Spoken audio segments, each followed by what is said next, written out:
Welcome to Verified Fears, where we document the real encounters that night shift rangers refuse to forget. Deep in America's wettest rainforests, a ranger's radio went silent at 2 a.m., and when he finally responded hours later, he couldn't explain where he'd been. Documented cases from the Pacific Northwest reveal something far worse than wildlife is watching them. These are verified encounters that changed how rangers understand what lurks in the darkness. My headlamp caught the cabin's edge through the fog, and I knew immediately it shouldn't be there. I was 3 hours into my midnight patrol of the Hoh Rainforest when the GPS anomaly flagged. A structure in a sector I'd walked 200 times without incident. November rain hammered the canopy above, turning everything into a wet blur. The temperature hovered just above freezing, and my breath fogged in the beam of my light. I'd been doing night shift ranger work for 8 years, and I knew every inch of this forest on paper.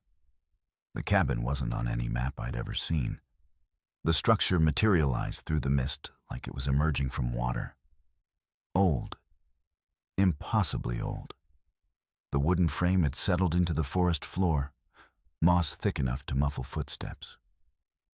The door hung slightly open, and I could see the edge of what looked like a table inside. My radio crackled with static. Dead zone, common this deep in the rainforest. I called it in anyway, knowing the message wouldn't transmit. My voice died in the fog. I approached carefully, Ranger protocol automatic in my movements. My hand went to the bear spray on my belt, not because I expected wildlife, but because something about the structure felt watched. The interior was dim, even with my headlamp. Coffee, fresh coffee. The smell hit me first, impossible and wrong. On the table sat a ceramic mug, steam rising in thin tendrils. Next to it lay a leather-bound logbook, pages yellowed with age, but the handwriting fresh and deliberate. I picked up the logbook with trembling hands. The first entry was dated 1957. Ranger observations, wildlife counts, weather patterns. But the handwriting changed entries. Different ink, different pens, spanning decades, all ending with entries from the past month. October 2024. This week. My week. I turned pages methodically, my mind rejecting what I was reading. The final entry was dated 2 days ago. It contained a detailed description of my patrol route, my exact movements, my sleep schedule at the ranger station 12 miles away, names of people I knew, descriptions of conversations I'd had with Leandro, my supervisor, about staffing changes. The cabin's interior walls were covered in photographs pinned directly into the wood. Rangers, modern rangers, me, Frankie Coulter from the northern sector, Angie Martinez from wildlife management, Lyric Chen from the environmental assessment team. Dozens of us, caught in candid moments around the station, on trails, entering our homes outside the forest. Some photos were recent, some were older, dating back years. Each photograph had handwritten notes beneath it in meticulous detail. Our names, our shift schedules, our vulnerabilities. I backed toward the door, the logbook still in my hands. My training told me to document this, to secure the scene, but my instincts screamed at me to move. The coffee was still hot, steam still rising. That meant someone had been here within the last hour, within my patrol window. I swept my headlamp across the walls again, and that's when I saw the photographs behind the door, the ones I'd missed on entry. They were different. They showed rangers sleeping, in their beds, in the ranger station. The images were taken from inside the buildings, through windows, from close angles. One photograph showed me in my bunk, asleep, taken from less than 3 feet away. The timestamp on the back was from last night. I ran. 8 years of professional composure evaporated into pure animal response.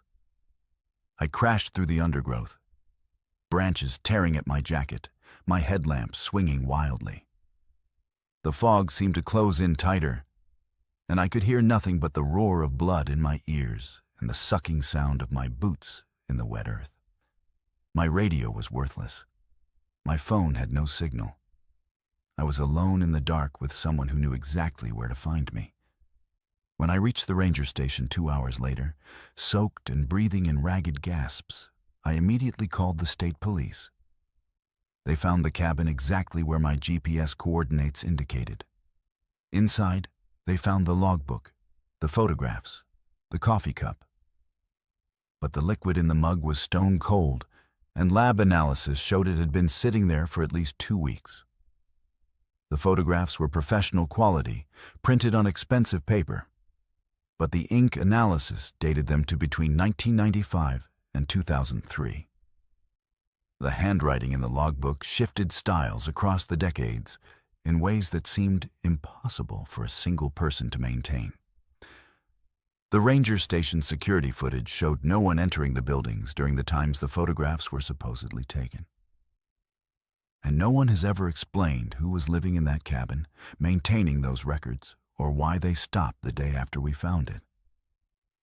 I still can't explain how someone was watching us from inside our own buildings, or how that cabin existed without appearing on a single official survey in 70 years. The smell hit Rocco first. Decay so thick it coated the back of his throat like oil. He was conducting a midnight wildlife survey along the abandoned logging roads in Tongass National Forest, Alaska, a sector that hadn't seen active timber operations in 15 years. October rain fell in sheets, near freezing and relentless, reducing visibility through his headlamp to maybe 20 feet. The temperature hovered around 38 degrees, and the forest itself seemed to absorb sound. No wind through the canopy, no animal calls, just the constant percussion of rain on dead wood and the squelch of his boots in saturated earth. Rocco had been a seasonal ranger for 3 years, rotating through the remote sections of Alaska's largest national forest. And he'd learned that silence in Tongass usually meant something was wrong.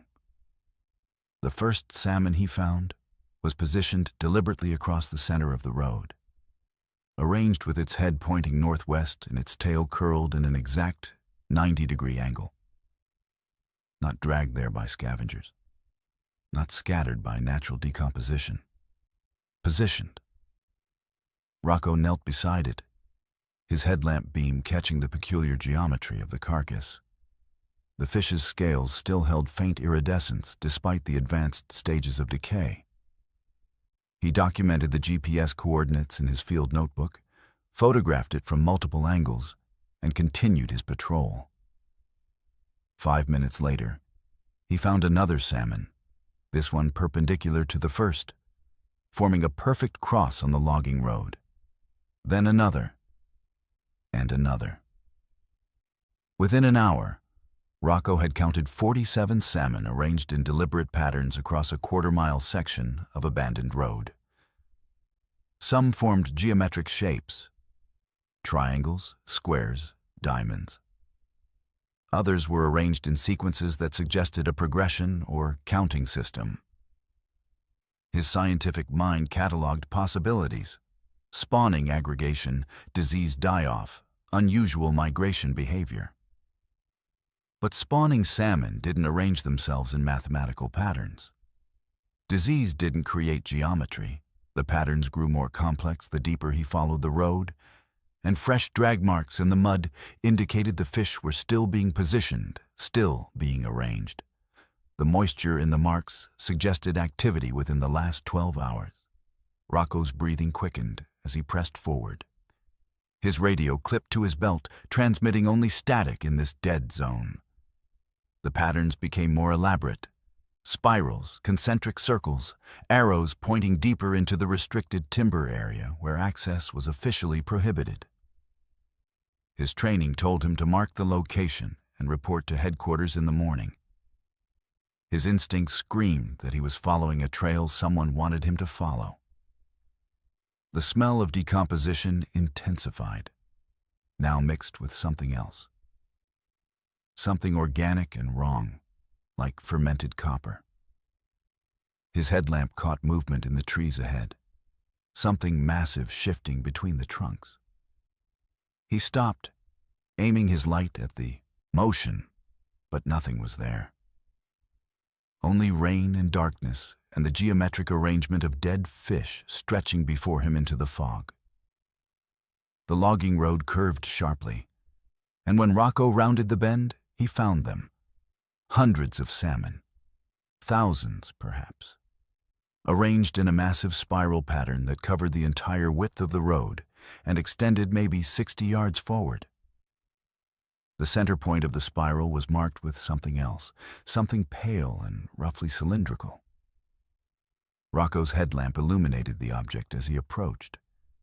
A human femur, old and weathered, positioned vertically with smaller bones arranged in a circle around its base.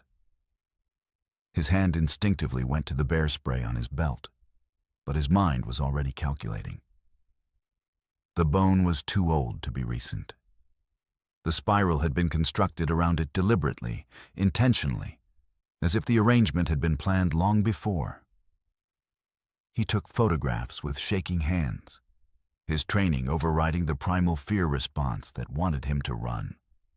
The bone showed signs of having been cleaned, not by natural scavenging, but by deliberate removal of soft tissue. Animal marks were present, but organized, methodical. As Rocco documented the scene, he realized the spiral pattern was directional. The fish were arranged to guide movement forward, deeper into the restricted zone, away from the main logging road, away from where anyone would find him if he didn't return by dawn. That's when Rocco heard the footsteps. They came from ahead on the road, slow and deliberate, moving closer through the rain. The sound was unmistakably human. Boot step patterns, the distinctive rhythm of someone walking with purpose. Rocco's headlamp swept forward, but illuminated only empty road and falling rain.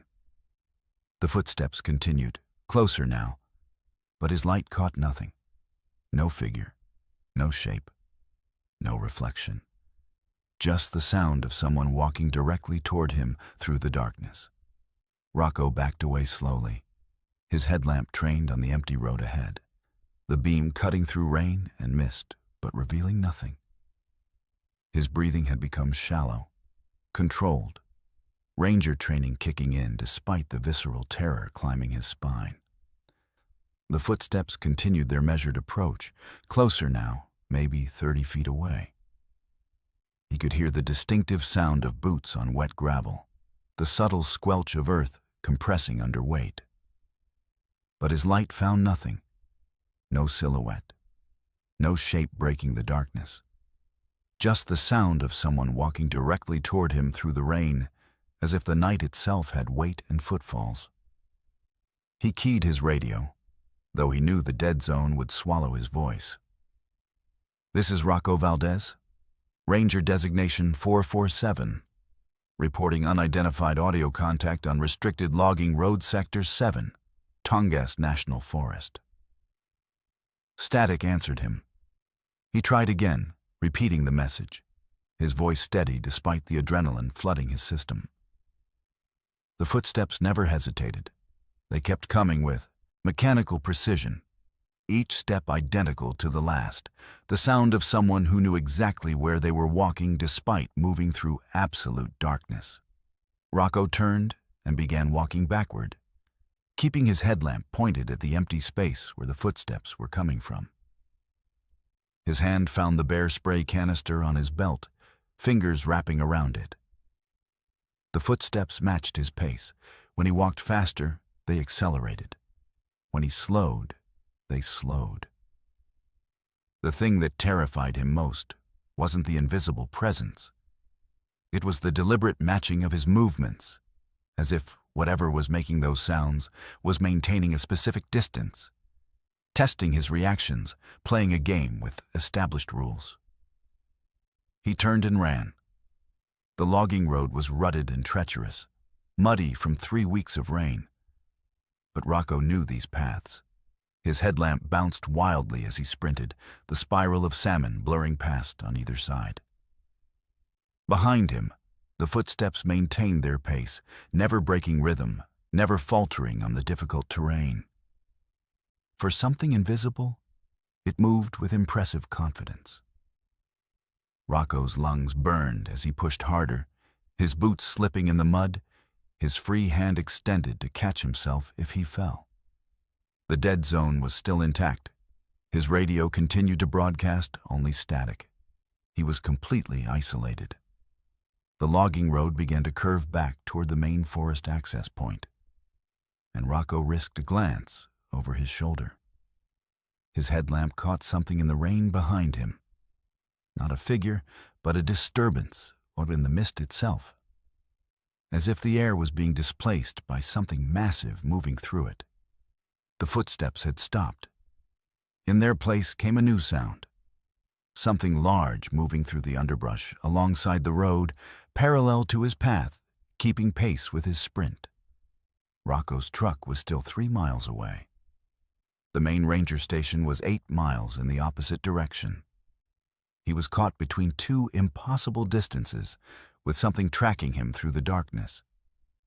His training fragmented under the pressure of raw survival instinct.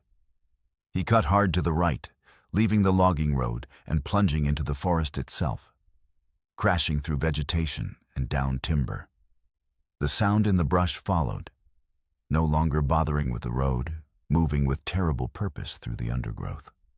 The forest floor was a minefield of obstacles, rotting logs, exposed root systems, hidden rocks beneath inches of moss and pine needles. Rocco crashed over a deadfall, his headlamp spinning through darkness, catching momentary glimpses of his surroundings.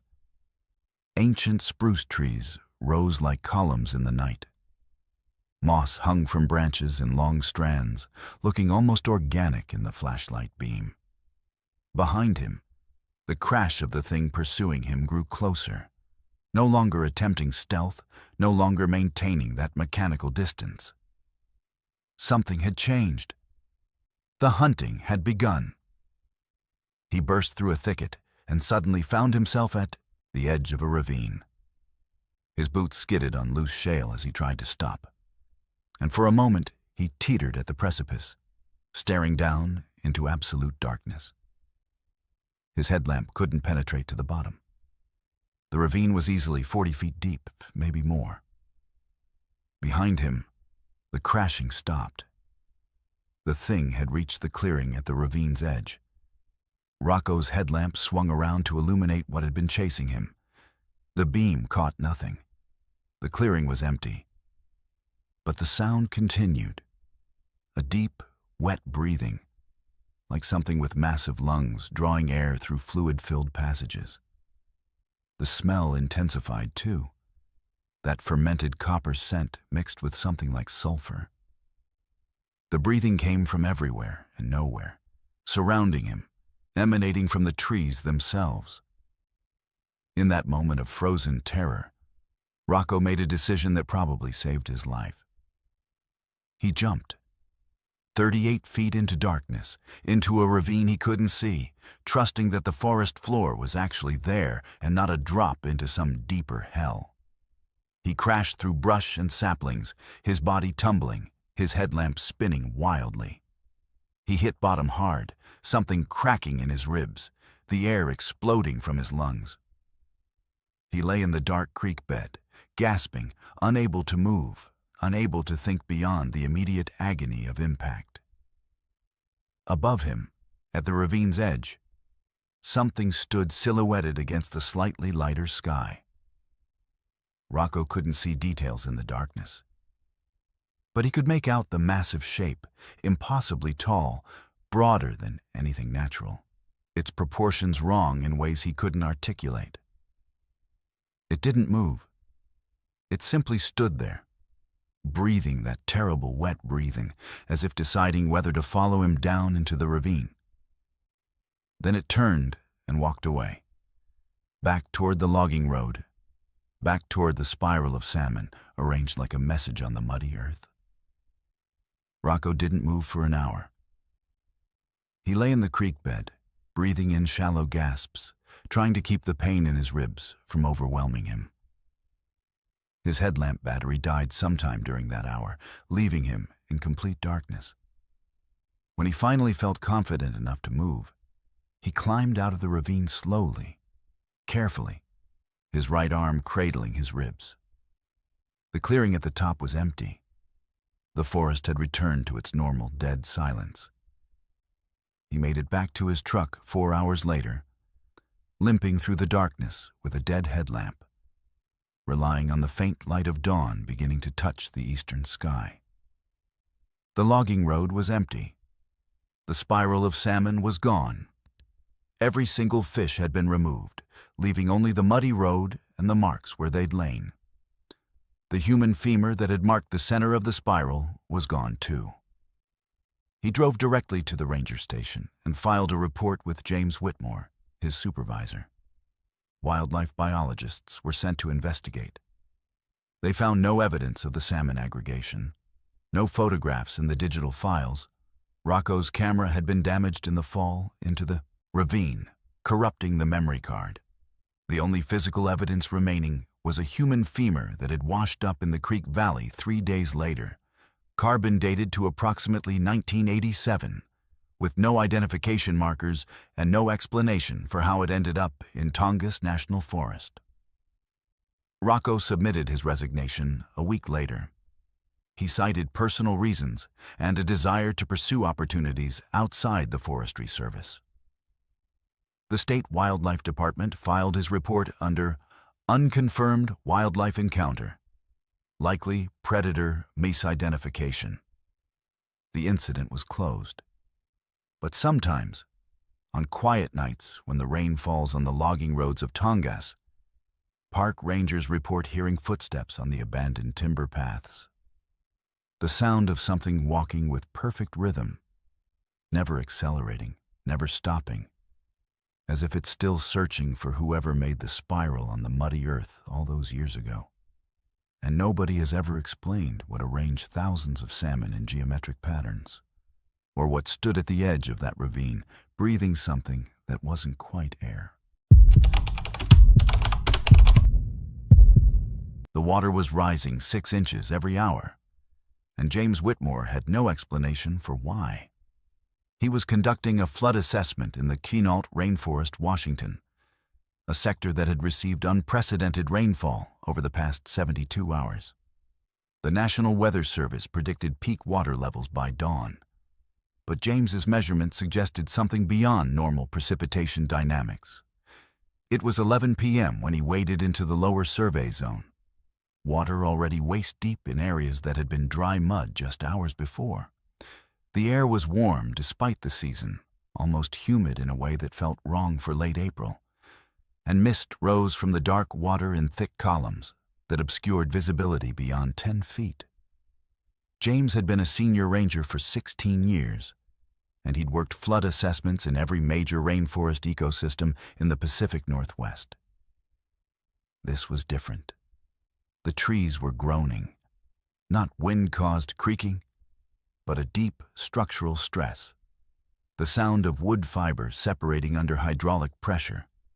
James moved deeper into the survey zone, his waders keeping the water at chest level, his measuring equipment strapped to his vest. He'd been documenting water levels at fixed survey markers, recording observations that would feed into the state's hydrological database.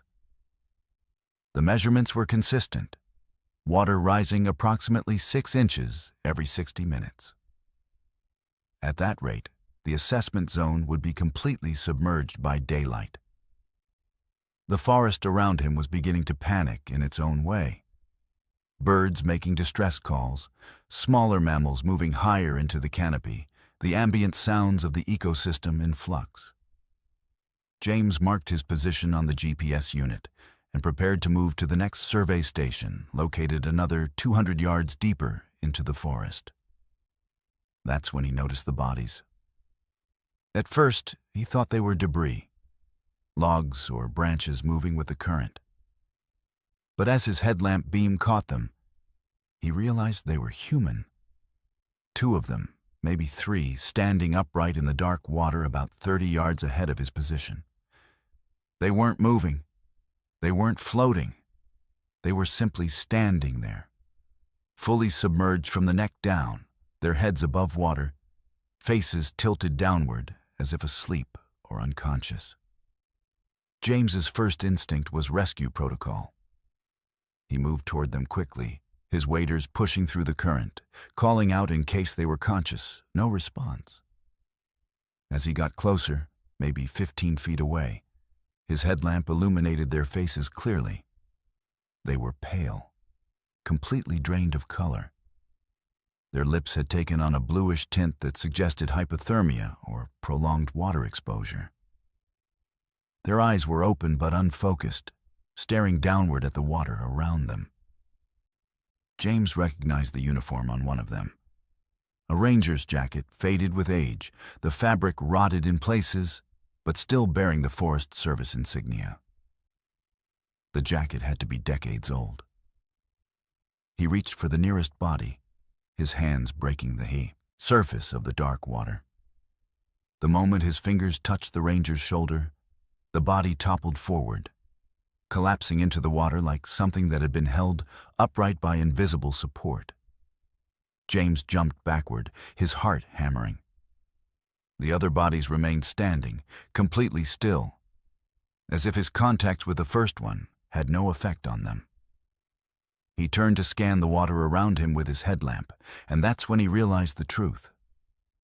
There were dozens of them, hundreds perhaps, scattered throughout the submerged forest in every direction, all standing upright, all facing downward, all perfectly silent. The water continued to rise.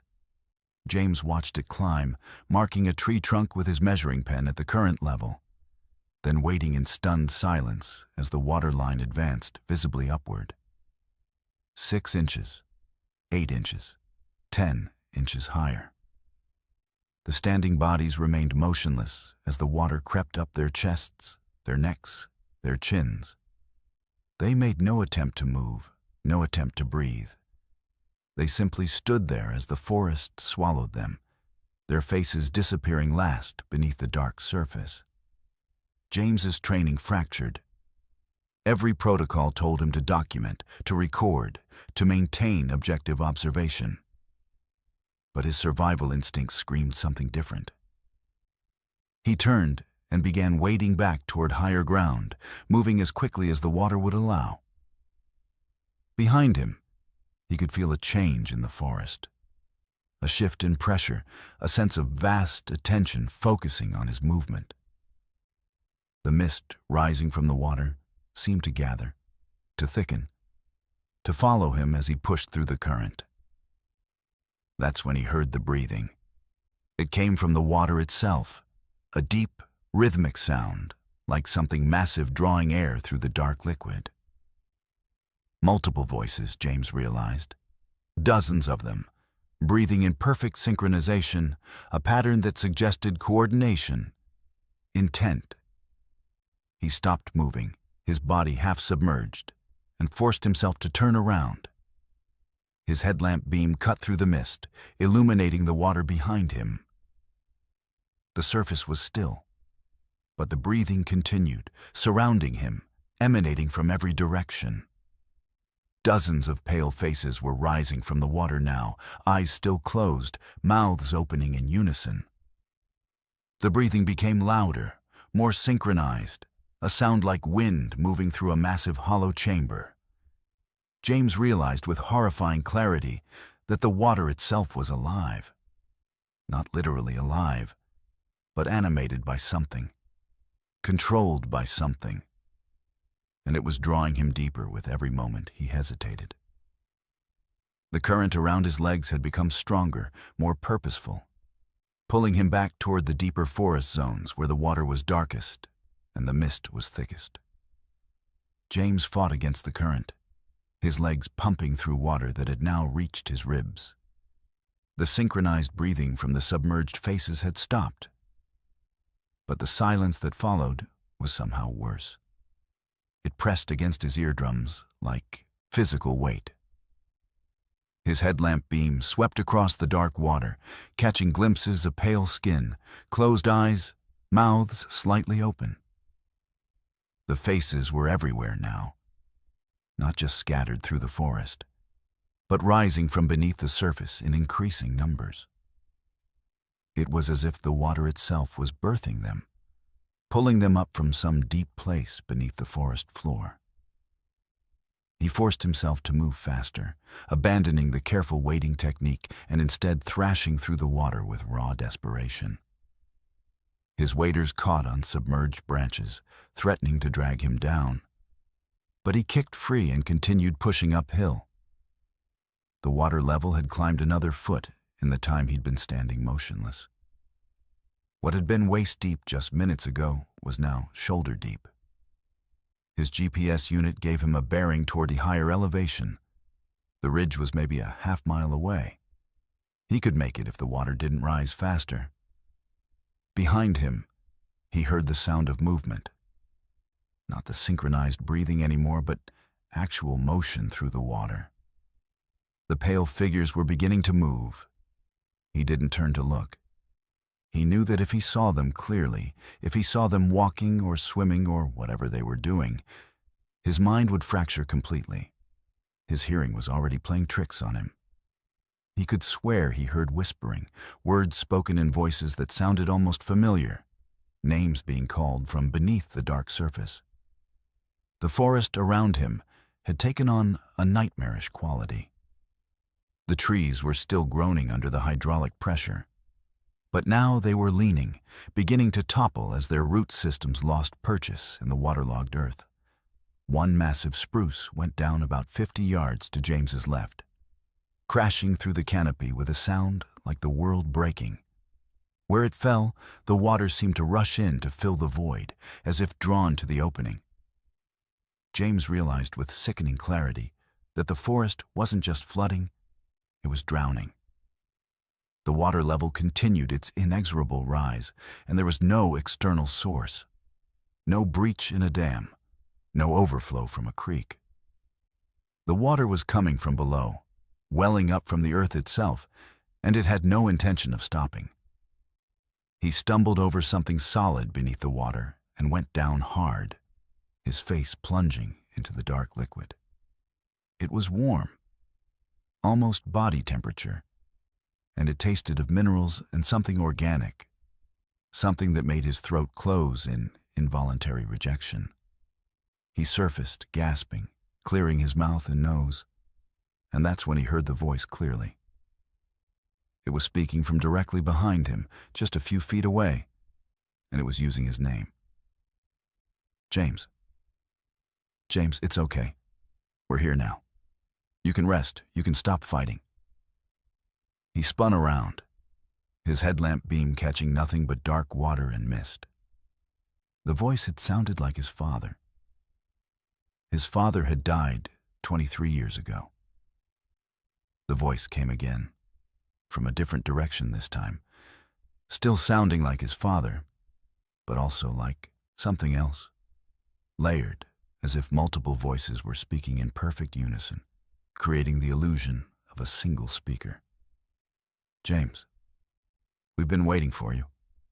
We've been in the water so long, it's so cold down there. It's so dark. Come down with us. Come and be warm. The pale figures were closer now. James could see them clearly as they moved through the water with an unsettling gliding motion. They didn't walk. They didn't swim. They moved as if the water itself was carrying them, propelling them toward him with patient inevitability. Their faces were becoming clearer in the beam of his headlamp. And that's when recognition struck him like a fist. He knew some of them. A ranger named Donovan, who'd been reported missing in 1987. A park biologist named Leandro, who disappeared during a survey in 1993. A wildlife photographer named Rio, whose camp had been found abandoned in 1998 with no trace of the man himself. James recognized at least 15 of them, all missing persons from the Pacific Northwest, all reported lost in various locations over the past 4 decades. All standing here in the dark water of the Hoh Rainforest, their eyes beginning to open, their mouths beginning to move in that synchronized breathing pattern. He ran, not waiting anymore, but actually running through the water, abandoning any attempt at caution or conservation of energy. His waders filled with water, becoming heavy and restrictive, but he kept moving. The elevation was rising beneath his feet now. The ridge was close, maybe 200 yards away. Behind him, the sound of multiple bodies moving through the water grew louder. They weren't pursuing him aggressively. They were moving with a kind of patient certainty, as if they knew exactly where he was going and had already positioned themselves to intercept him. The water was only waist-deep now, knee-deep, ankle-deep. James dragged himself onto higher ground and immediately collapsed, his lungs burning, his legs barely functional. He turned to look back at the water below, and what he saw will stay with him for the rest of his life. The entire lower forest zone was now completely submerged beneath water that had risen to approximately 15 feet above normal levels. The water was still rising, creeping up the ridge with terrifying patience. And in that water, illuminated by his headlamp beam, he could see the faces. Hundreds of them now. Thousands, perhaps, pressed against the surface from below, their eyes open, their mouths moving in unison, all of them speaking his name. James scrambled backward, his hands scraping raw on rocks and root systems, until he'd retreated nearly 50 yards up the ridge. He sat in the darkness, his headlamp dying battery casting only a faint glow, and watched the water continue to rise. It climbed 15 feet, 20 feet, 30 feet above the normal forest floor level. The trees were now completely submerged, their upper canopy disappearing beneath the dark surface. The sound of the breathing followed him, carried on the mist that continued to rise from the water's surface, speaking in voices he recognized from his past. People he'd known, rangers he'd worked with, his own family members all calling his name from the depths. The water stopped rising at approximately 32 feet above the original survey marker. It held at that level for 6 hours while James sat on the ridge, unable to move, unable to think beyond the moment. When dawn broke, the water was gone, completely gone. The forest floor was wet but not flooded. The trees were still standing, their upper branches undamaged. The only evidence that anything unusual had occurred was a thick layer of mud and what appeared to be human remains, decomposed beyond immediate identification, scattered across the forest floor where the water had been. The state forensics team identified 7 bodies. All were confirmed missing persons from cases spanning 37 years. Some of the skeletal remains showed signs of decay, consistent with their presumed death dates. Some showed signs of more recent preservation. All of them bore a peculiar condition. Their lungs were filled with a sediment-rich fluid that wasn't water, but something that seemed to exist somewhere between liquid and solid state. The medical examiner had never encountered anything like it. The samples were sent to research institutions across the country and remain unidentified. James Whitmore submitted his resignation the following week. He cited respiratory complications from the flood exposure and a desire to pursue other interests outside the Forestry Service. The State Water Resources Division investigated the flooding event and concluded it was an isolated hydrogeological anomaly, possibly related to a temporary subsurface aquifer breach that had sealed itself naturally. The incident was filed under unusual natural occurrence, and the forest was reopened for public use within a month. But the water level in the Hoh Rainforest has been rising steadily every year since the incident. Not dramatically enough to draw official attention, but enough that experienced rangers have noticed the shift. Some sections of the forest that were once dry during late spring are now perpetually waterlogged. Wildlife migration patterns have changed. The forest itself seems to be slowly becoming something different, something wetter, as if it's gradually transitioning into something closer to an aquatic ecosystem than a rainforest. And nobody has ever explained why the missing person's remains were found in a forest that floods in a single night with water that comes from nowhere, or why so many of them seem to have been preserved rather than decomposed, as if something had been keeping them fresh, keeping them alive in some form that existed between death and continuation. Diana Torres found the first bear trap at dawn, and she knew immediately someone had been expecting her. She was conducting illegal camping enforcement in the Hoh National Forest, Oregon, tracking a suspected long-term squatter who had evaded ranger patrols for nearly a decade. The morning was unseasonably humid despite early September, and the dense canopy reduced visibility to maybe 30 yards in any direction. Diana had been a ranger for 5 years, specializing in backcountry enforcement, and she'd learned to read the forest like a book. The placement of camps, the patterns of human movement, the subtle signs of habitation that hikers and casual trespassers always left behind. This camp was different. Whoever had established it knew exactly what they were doing. The trap Diana found was professionally constructed, positioned on the main game trail leading deeper into the suspect sector, partially concealed beneath leaf litter and branches. A steel jaws mechanism with a chain anchor. The kind of thing a person would use to catch large predators, or to seriously injure someone who triggered it. She photographed the trap with her agency phone and marked its location on her GPS unit. Protocol dictated that she report it to headquarters and request backup. But Diana knew that by the time backup arrived, the evidence would be gone. Whoever had set the trap would move it or dismantle it completely. She made the decision to proceed alone, documenting everything, her hand resting on the bear spray canister on her utility belt. The forest around her had taken on a peculiar quality. The usual ambient sounds of wildlife seemed muted, as if the forest itself was holding its breath. She continued forward, moving carefully, watching for additional traps. She found 7 more traps over the next 200 yards.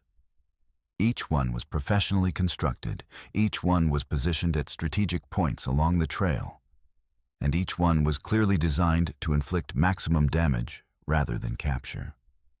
The final trap was positioned directly in front of what appeared to be a structure. A lean-to shelter constructed from saplings and camouflage netting, practically invisible unless you were standing directly in front of it.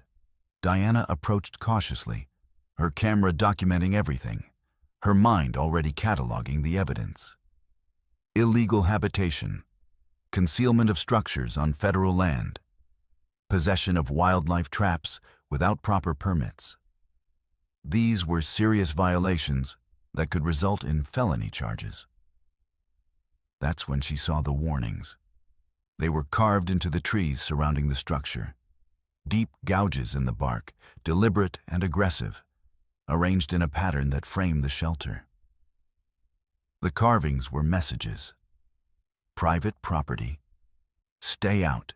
Violators will be harmed.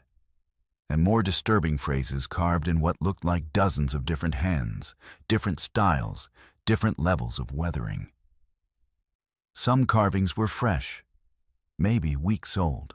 Some were ancient, the bark having healed around them, suggesting they'd been here for decades.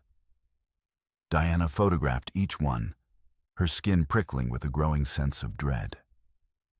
Whoever was living here had been living here for a very long time, and they had systematically left warnings for anyone foolish enough to venture into their territory. The shelter's interior revealed the extent of the habitation. There was bedding made from animal hides, a crude stone fire pit with ash and charred bone, storage containers fashioned from hollowed logs, and something that made Diana's breath catch, a collection of photographs pinned to the interior walls. Dozens of them, all of them showing rangers, modern rangers, Park Service personnel. Some of the photographs were recent, showing people in current uniform designs. Some were older, showing rangers in uniforms that hadn't been used for 20 years. All of them appeared to have been taken without the subject's knowledge, captured through the long lens of a telephoto camera from significant distance. Below each photograph was a name, written in meticulous handwriting, along with notes about the person's routine, shift schedule, and habits. Diana's name was there, listed with dozens of photographs of herself, taken over the past 5 years, documenting her regular patrol routes, her typical arrival times, her patterns of behavior. The notes beneath her photographs were detailed and disturbing, describing her eating habits, her tendency to stop at specific locations, her daily routine with frightening accuracy. Diana stepped backward, her hand going to her radio. She keyed it, knowing the dead zone would likely swallow her transmission, and reported her position and the evidence she'd discovered. Static answered her. Behind the shelter, she found evidence of something else. Something that turned her professional detachment into genuine horror. There was a grave. Multiple graves, actually, marked with stones arranged in deliberate patterns. At least a dozen of them, arranged in rows like a cemetery. Some of the grave markers had dates carved into them. The oldest was dated 1984. The most recent was dated 2019. Diana counted them again, her mind struggling to process what she was seeing. 12 graves. 12 people who had apparently ventured into this territory and never left.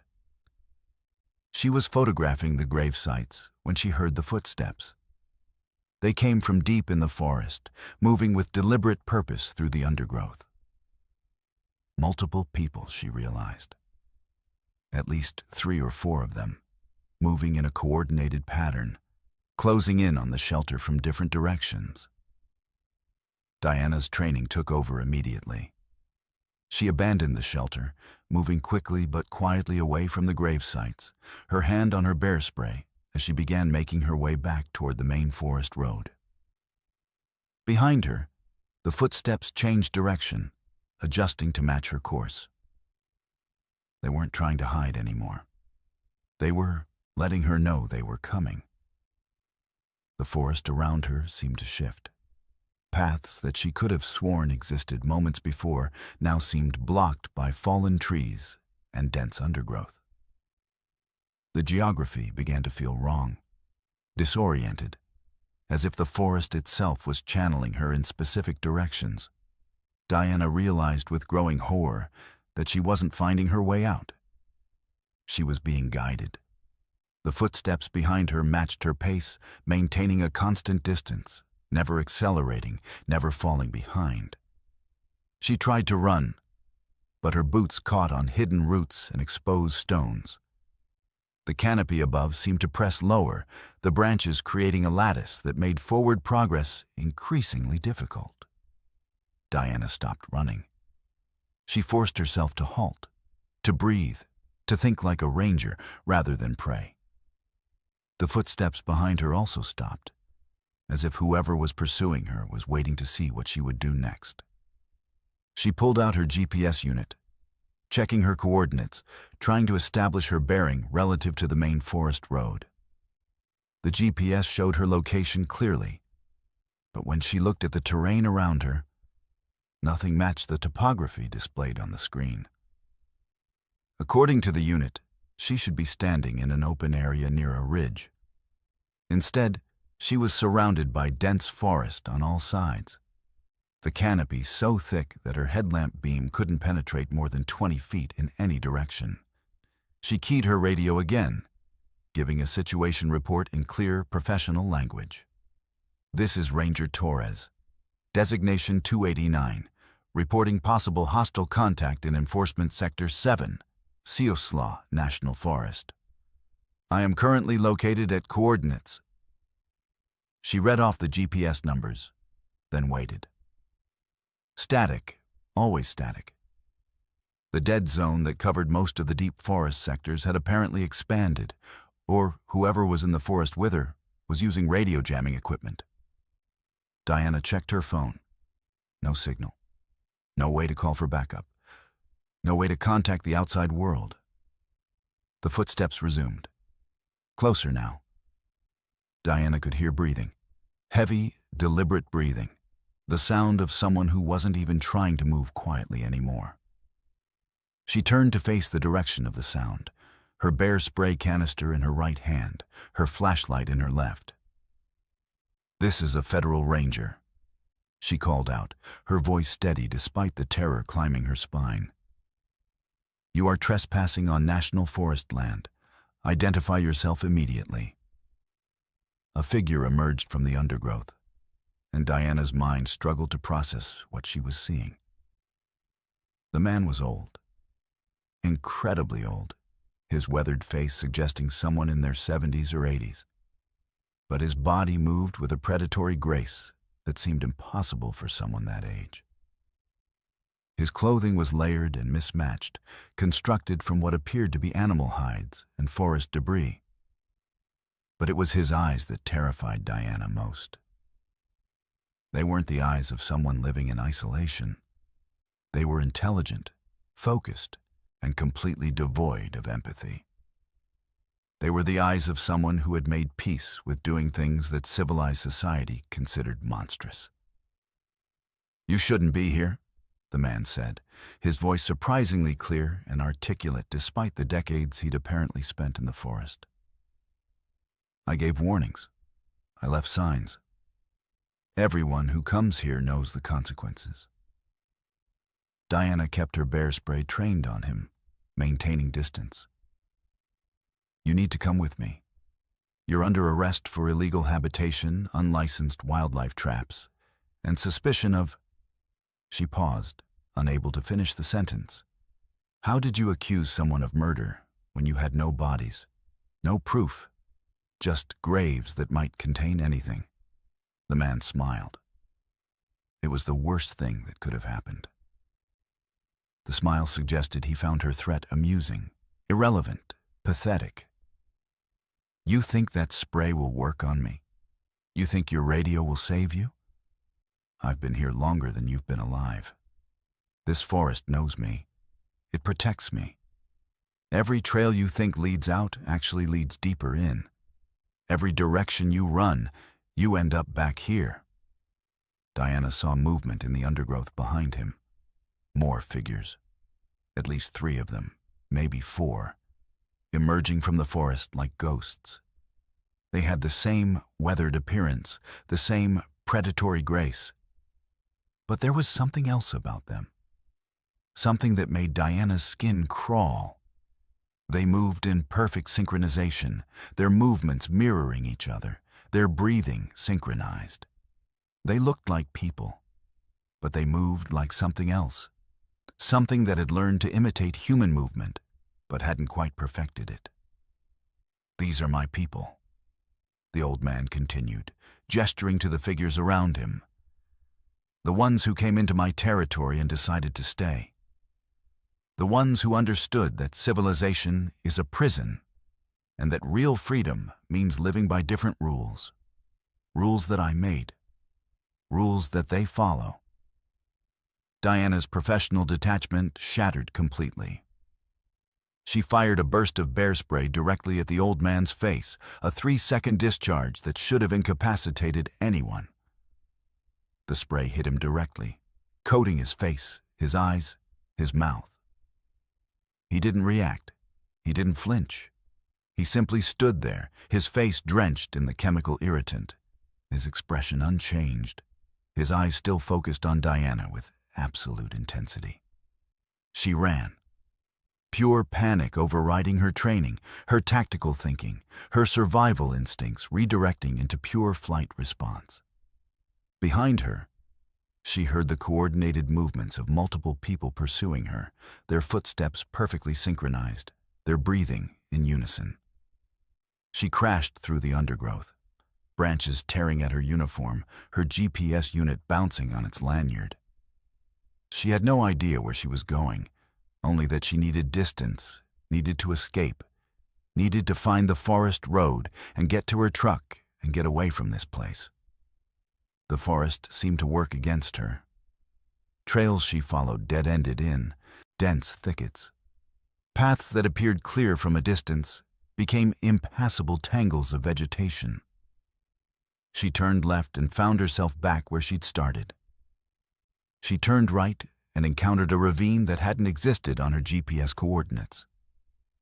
The pursuit behind her never faltered, never lost pace, always maintaining distance, as if they were herding her rather than chasing her, directing her movements through some territory they had mapped perfectly.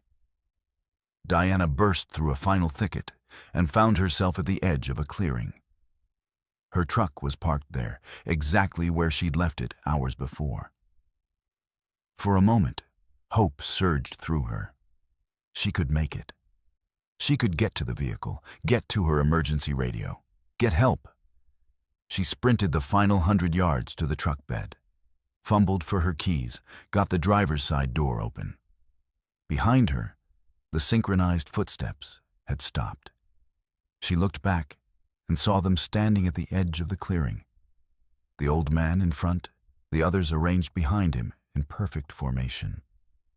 "Drive away," the old man called out, his voice carrying across the clearing with unnatural clarity. "Go ahead. Drive away and tell your superiors what you found. Tell them about the graves. Tell them about the traps. Tell them about us. See if anyone believes you. See if anyone comes back to help you." Diana didn't wait to hear more. She started the truck, threw it into drive, and accelerated away from the clearing. She didn't look back. She drove for what felt like hours, the forest road twisting and turning beneath her tires. When she finally emerged onto paved highway, her odometer showed she'd only driven approximately 8 miles. The clearing had been only 8 miles from the forest road access point. 8 miles inward, but the terrain she'd covered had felt like 40. She drove directly to the state police office in Eugene and filed a report. State Forest Service personnel were deployed the following day to investigate. They found the shelter, partially dismantled.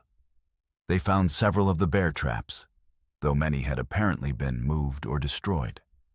They found what appeared to be grave sites, but excavation revealed no bodies, just soil that had been disturbed and then carefully replaced. They found the photographs pinned to the interior walls, but Diana's photographs of them had vanished from her phone and camera. The digital files were simply gone, along with all the images she'd taken at the scene. The state concluded that the site had been abandoned, possibly decades ago, and suggested that Diana had likely encountered homeless individuals who had established an unauthorized camp. No charges were filed. No arrests were made. The shelter was deemed unsafe and destroyed by Forest Service crews.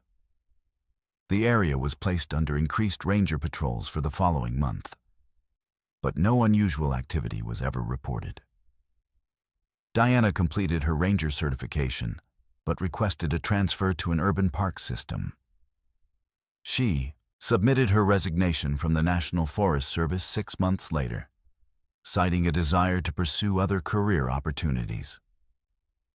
She refused all interviews about the incident and moved to Portland, where she works in city parks management to this day. But rangers who work the Umpqua National Forest Sector 7 report that the warnings have returned. New carvings have appeared on trees, written in different hands, different styles, but all bearing the same message. Stay out. Photographs of new rangers have been reported by hikers, images supposedly left on ranger station bulletin boards showing rangers in their homes, taken from impossible angles that suggest someone was very close to windows and walls at the moment the photographs were taken. And nobody has ever explained who the old man was, where he came from, or how he and his companions had managed to live undetected in the forest for what might have been several decades. Or what happened to the 12 people whose graves Diana Torres found marked in the forest floor. The research station's air filtration system had stopped working 3 hours ago, and Robert Kim couldn't remember why that mattered anymore. He was conducting environmental monitoring at the Mount Hood National Forest Research Facility, a remote station located at 4,200 feet elevation that served as a hub for long-term ecological studies. The October weather had turned unusual. Warm for the season, humidity levels climbing despite the elevation and seasonal patterns.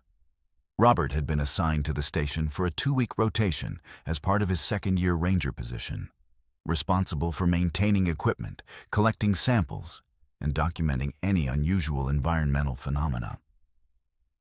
The facility was designed for 3 people, but budget cuts had left him staffing it alone.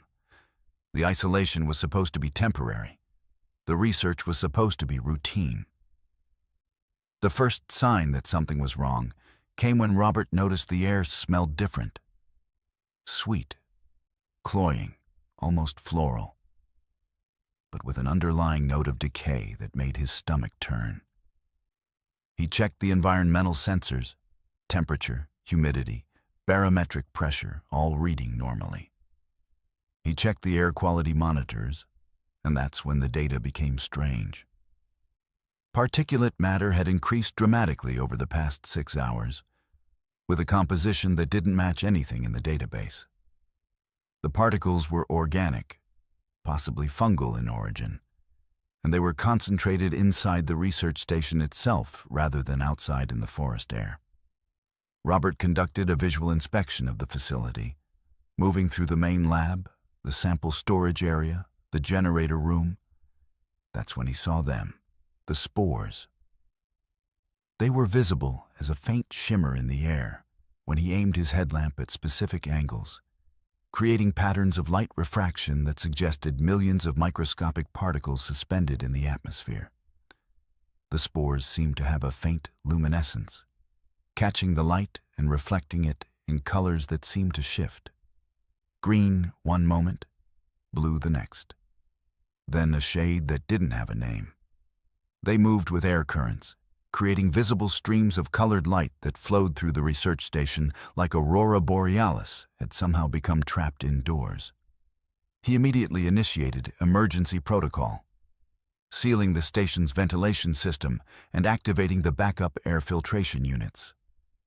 The sweet smell persisted, seemingly growing stronger despite the sealed environment. Robert put on a respiratory mask, rated for biological particulates, and began documenting the phenomenon with his camera and environmental sensors. The spore concentration continued to increase. Within an hour, the concentration had tripled. Within 2 hours, it had tripled again. The colorful shimmer in the air had become visible even without a headlamp, creating an almost beautiful display that Robert found himself staring at, despite his scientific training screaming that something was very wrong. That's when the hallucination started. It was subtle at first, a sense that the walls were slightly closer than they should be, that the floor was tilting at angles that didn't quite make sense. Robert checked his instruments, and they showed normal readings. He knew the hallucinations were occurring, which meant either he was experiencing a neurological event or the spores were affecting his brain chemistry somehow.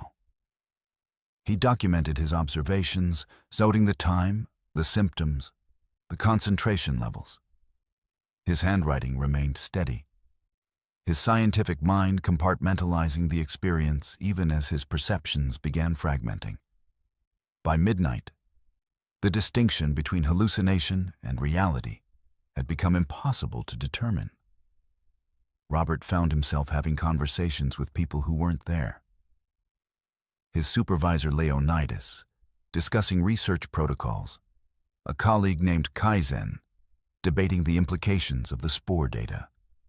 His mother, asking why he hadn't called in several days. The conversations felt completely real.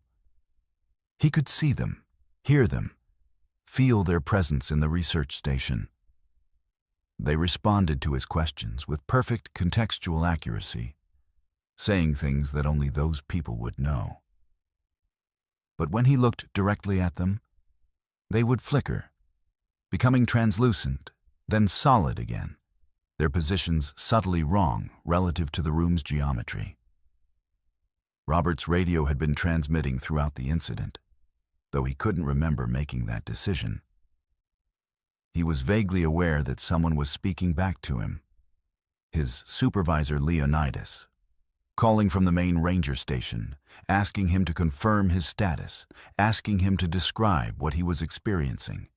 But Leonidas was also standing in the research station, right there next to him, looking concerned. Robert pointed at the Leonidas in the station and told the radio Leonidas that he was right here, everything was fine. The research was proceeding normally. The time markers on his documentation became unreliable. He wrote notes at what he believed was 1:47 a.m. But when he looked at the clock, it showed 6:32 p.m. He wrote another note at what felt like minutes later, and the clock showed 3:15 a.m. The spore concentration had reached levels that should have been lethal. But Robert felt fine. Better than fine. He felt expanded, as if his consciousness was extending beyond the boundaries of his skull, spreading through the research station and out into the forest beyond. He could feel the mycelium networks in the soil, could sense the vast underground structures that connected trees and plants through fungal highways. He could sense other minds, not human minds, but intelligences that existed in the spaces between biological functions, consciousnesses that had been growing in the forest for centuries, waiting for conditions to align. His supervisor's voice on the radio became increasingly desperate, asking Robert to confirm visual landmarks, to describe his immediate surroundings, to answer basic cognitive questions, to determine his mental status. Robert tried to comply, but the words that came out of his mouth didn't seem to belong to him. He described the research station walls as breathing, as pulsing with colors that didn't exist in normal perception. He described the floor as being covered in a living carpet of fungal growth that was beautiful and terrible and necessary. He described the spores not as particles, but as thoughts. Billions of thoughts floating through the air, each one carrying information, each one trying to enter his mind and make him understand something fundamental about the nature of the forest. Rescue personnel arrived at the research station at approximately 7 a.m., wearing full hazmat suits and carrying portable air filtration equipment. They found Robert in the main laboratory, standing at the center of the room, his respiratory mask removed, his eyes unfocused, his body swaying slightly, despite the absence of any air currents. He was speaking in a language that the rescue team couldn't identify. Not any recognized human language, but something that sounded like wind moving through hollow trees, mixed with the crackle of electrical discharge and the underwater sounds of whale song. His skin had a faint luminescence, and the air around him shimmered with the same colorful spore patterns that had been documented by the station sensors.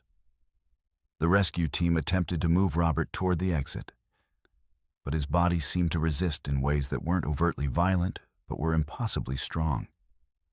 It was as if he was being held in place by invisible forces, or as if he didn't want to leave. One of the rescue personnel reported that when they made physical contact with Robert, they began experiencing similar hallucinations, vivid, detailed perceptions of consciousness expanding, of communication with vast intelligences hidden in the forest. They withdrew from contact, sealed the research station, and called for additional support. The containment protocol initiated by the Forest Service was unprecedented in scope. Within 6 hours, the entire Mount Hood research facility was surrounded by a perimeter established at 200 yards in all directions. Hazmat teams in full protective gear established decontamination stations. The airspace above the facility was restricted to prevent any airborne particles from escaping into the broader atmosphere. Military-grade air filtration units were deployed to create a negative pressure environment around the research station, drawing air inward and filtering it through HEPA systems before exhausting it into the forest beyond the containment zone. Robert Kim remained inside the research station for 72 hours without intervention. During that time, his radio transmissions continued, though increasingly, they were not in any language that could be understood or translated. The sounds he made suggested communication. There were patterns, variations in tone and pitch that indicated deliberate meaning. But the content was utterly incomprehensible. Occasionally, words in English would emerge from the transmissions, fragments that suggested Robert was still capable of human speech but had chosen not to use it. "Beautiful," he transmitted at one point. "Finally understand, the forest is alive. It's all alive. Has been alive forever. We were just too small to see." Medical personnel established by the containment perimeter attempted to monitor Robert remotely through the research station's security camera system. What they observed defied medical explanation. Robert's body had developed a faint bioluminescence, similar to the spore patterns that continued to shimmer through the research station's interior. His skin had taken on a texture that appeared slightly granular, as if something was growing across his epidermis. His movements had become fluid, almost boneless, as if his skeletal structure had somehow become more flexible. He spent hours standing motionless, then would suddenly move with unsettling speed, and then would become still again. He wasn't eating. He wasn't drinking. He wasn't maintaining any of the basic functions that would suggest he was still operating as a human organism should operate. The spore concentration inside the research station reached astronomical levels. The environmental sensors finally failed, unable to process data that exceeded their maximum measurement capacity. Visual observation through the windows showed the interior had become almost entirely obscured by the shimmer of suspended spores, creating a medium that was something between air and liquid. The colorful aurora-like patterns had intensified, now filling the entire interior of the building with shifting iridescence that pulsed in rhythms that seemed almost biological, almost like breathing. On the morning of day 4, something changed. The spore concentration inside the research station began to decrease, not dramatically, but measurably. The shimmer in the windows began to fade. The luminescence diminished, and Robert Kim appeared at the front door of the research station, stepping outside into the morning light with movements that were almost normal, almost human. He was walking carefully, as if relearning how human locomotion worked. But he was walking. The hazmat teams responded immediately, surrounding him at safe distance, their equipment ready for any contingency. Robert didn't resist. He stood in the center of the containment zone, his skin still showing faint bioluminescence, his movements still slightly uncoordinated, but his expression aware. When he spoke, his voice was Robert's voice, but there was something layered beneath it, an echo or harmonics, as if multiple voices were speaking in perfect unison, creating the illusion of a single speaker. "I understand now," Robert said, his words directed at no one in particular. "The spores aren't an infection. They're communication. The forest has a way of sharing information through the air, through the water, through the mycelium networks beneath the soil. When I was inside that concentration, I was part of the network. I could understand what the forest has been trying to tell us for centuries. The trees aren't individual organisms. They're nodes in a vast intelligence. The forest itself is conscious. It has been conscious for longer than human civilization has existed.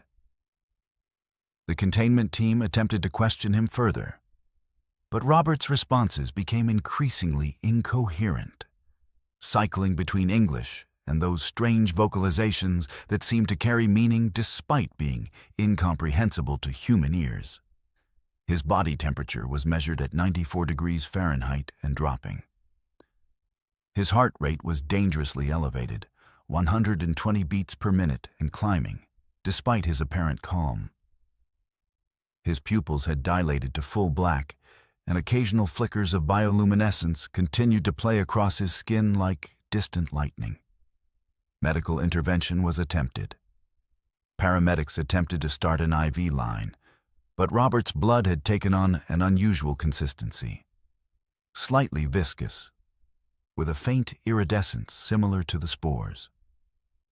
Standard blood analysis equipment couldn't process the samples. The cellular structure appeared altered, with what looked like fungal elements integrated into the blood cells themselves. Robert's white blood cell count was dangerously elevated, but microscopic analysis suggested the cells were engaged in some kind of symbiosis rather than fighting an infection. Robert was transported to a secure medical facility in Portland, where he was placed in an isolation ward and subjected to continuous medical monitoring. His condition stabilized over the following week, though stabilized was a generous term for what was occurring. His body temperature remained subnormal. His consciousness seemed to fluctuate between lucidity and something else, states in which he appeared to be receiving information through sensory organs that didn't correspond to any standard human sensory apparatus. He would occasionally gesture toward walls, speaking in that strange language as if responding to communication that nobody else could perceive. Biopsies taken from Robert's skin revealed the presence of fungal structures integrated throughout his dermal and epidermal layers. The structures weren't causing tissue damage or immune response. They appeared to be coexisting in some kind of mutualistic relationship with his human cells. Analysis of his cerebrospinal fluid showed similar integration at the neurological level.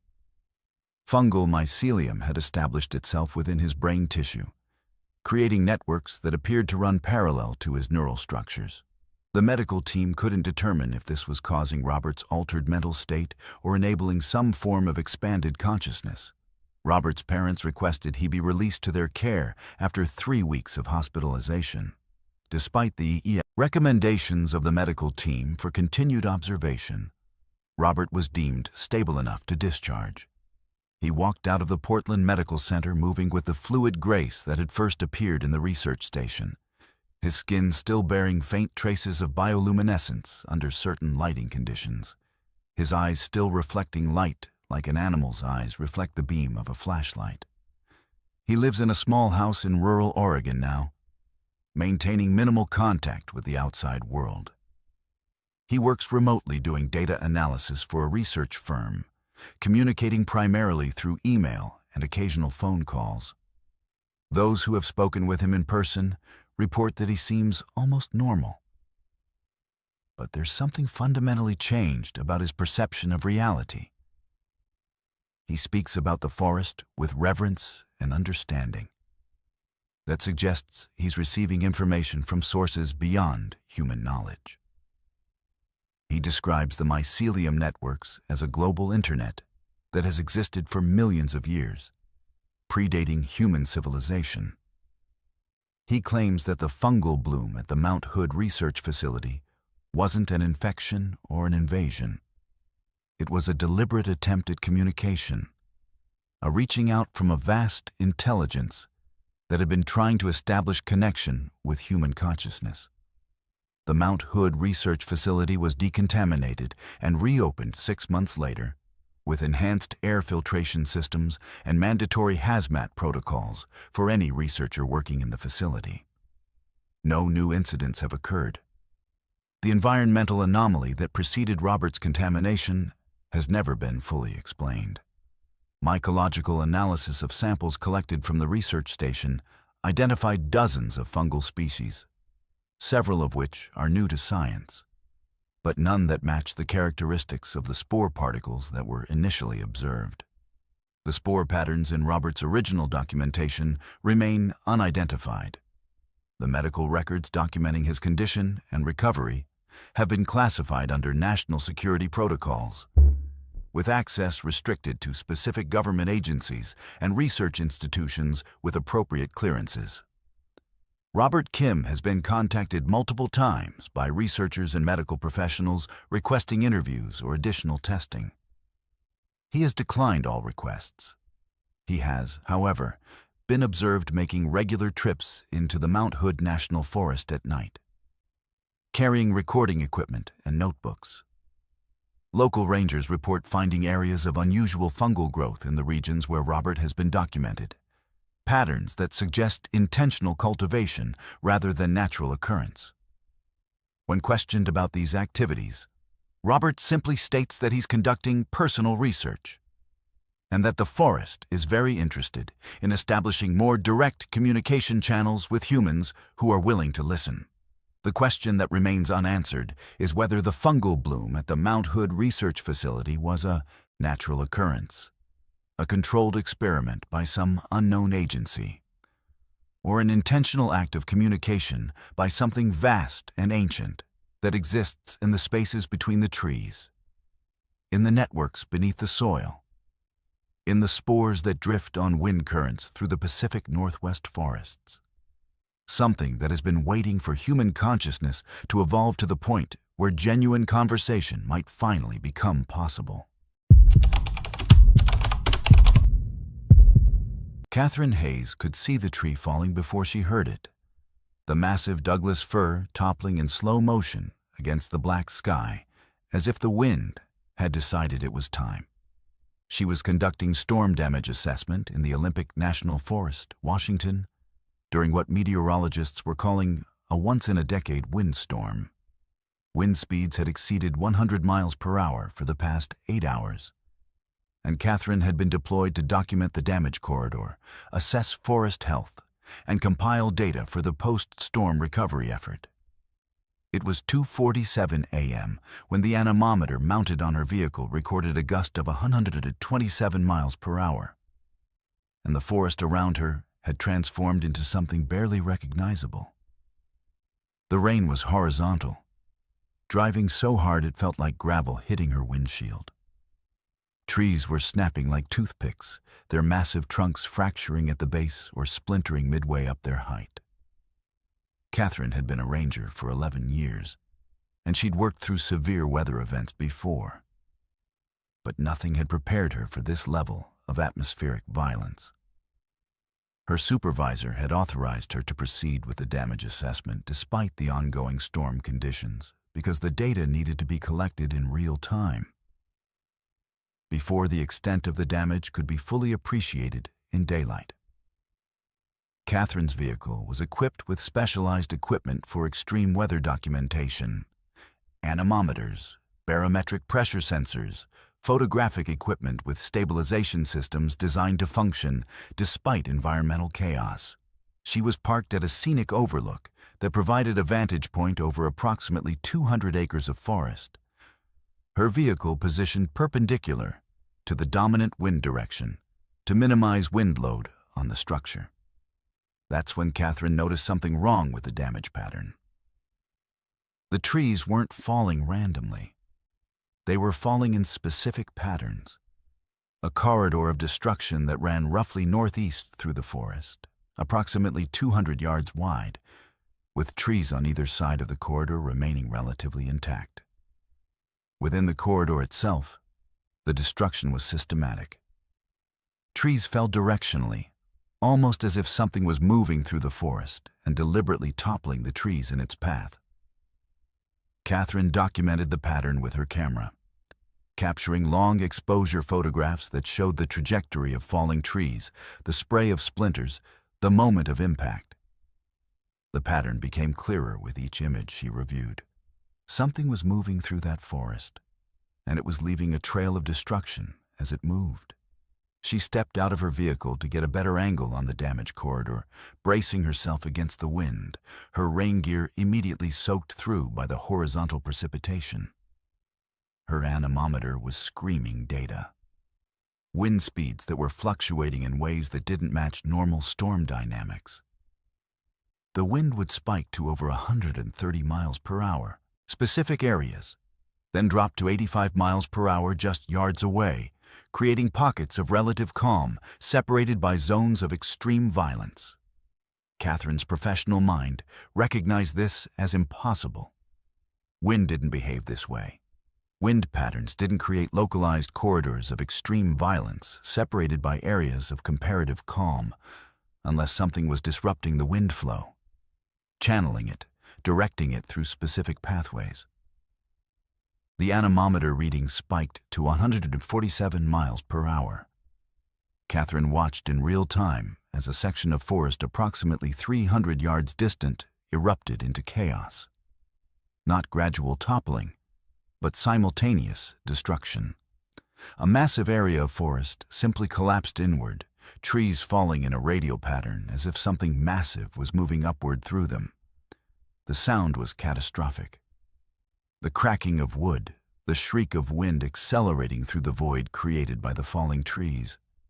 Something else underneath it all. A deep rumbling that Catherine felt through her boots, through the metal frame of her vehicle, through her bones.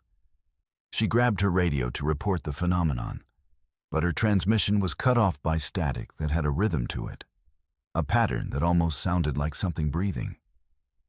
Catherine returned to her vehicle, her hands shaking, her training fractured by what she was witnessing. She was supposed to document damage, not investigate phenomenon. But her curiosity and her need to understand what she was seeing overcame her caution. She started the vehicle and drove slowly along the forest road that paralleled the damaged corridor, keeping her lights fixed on the line of destruction. The pattern continued for another half-mile, systematic, directional, following a path that suggested purposeful movement. Then the pattern stopped. The trees simply resumed their random falling, their destruction no longer forming that neat corridor of devastation. Catherine waited, idling her vehicle, watching the forest through the chaos of wind and rain.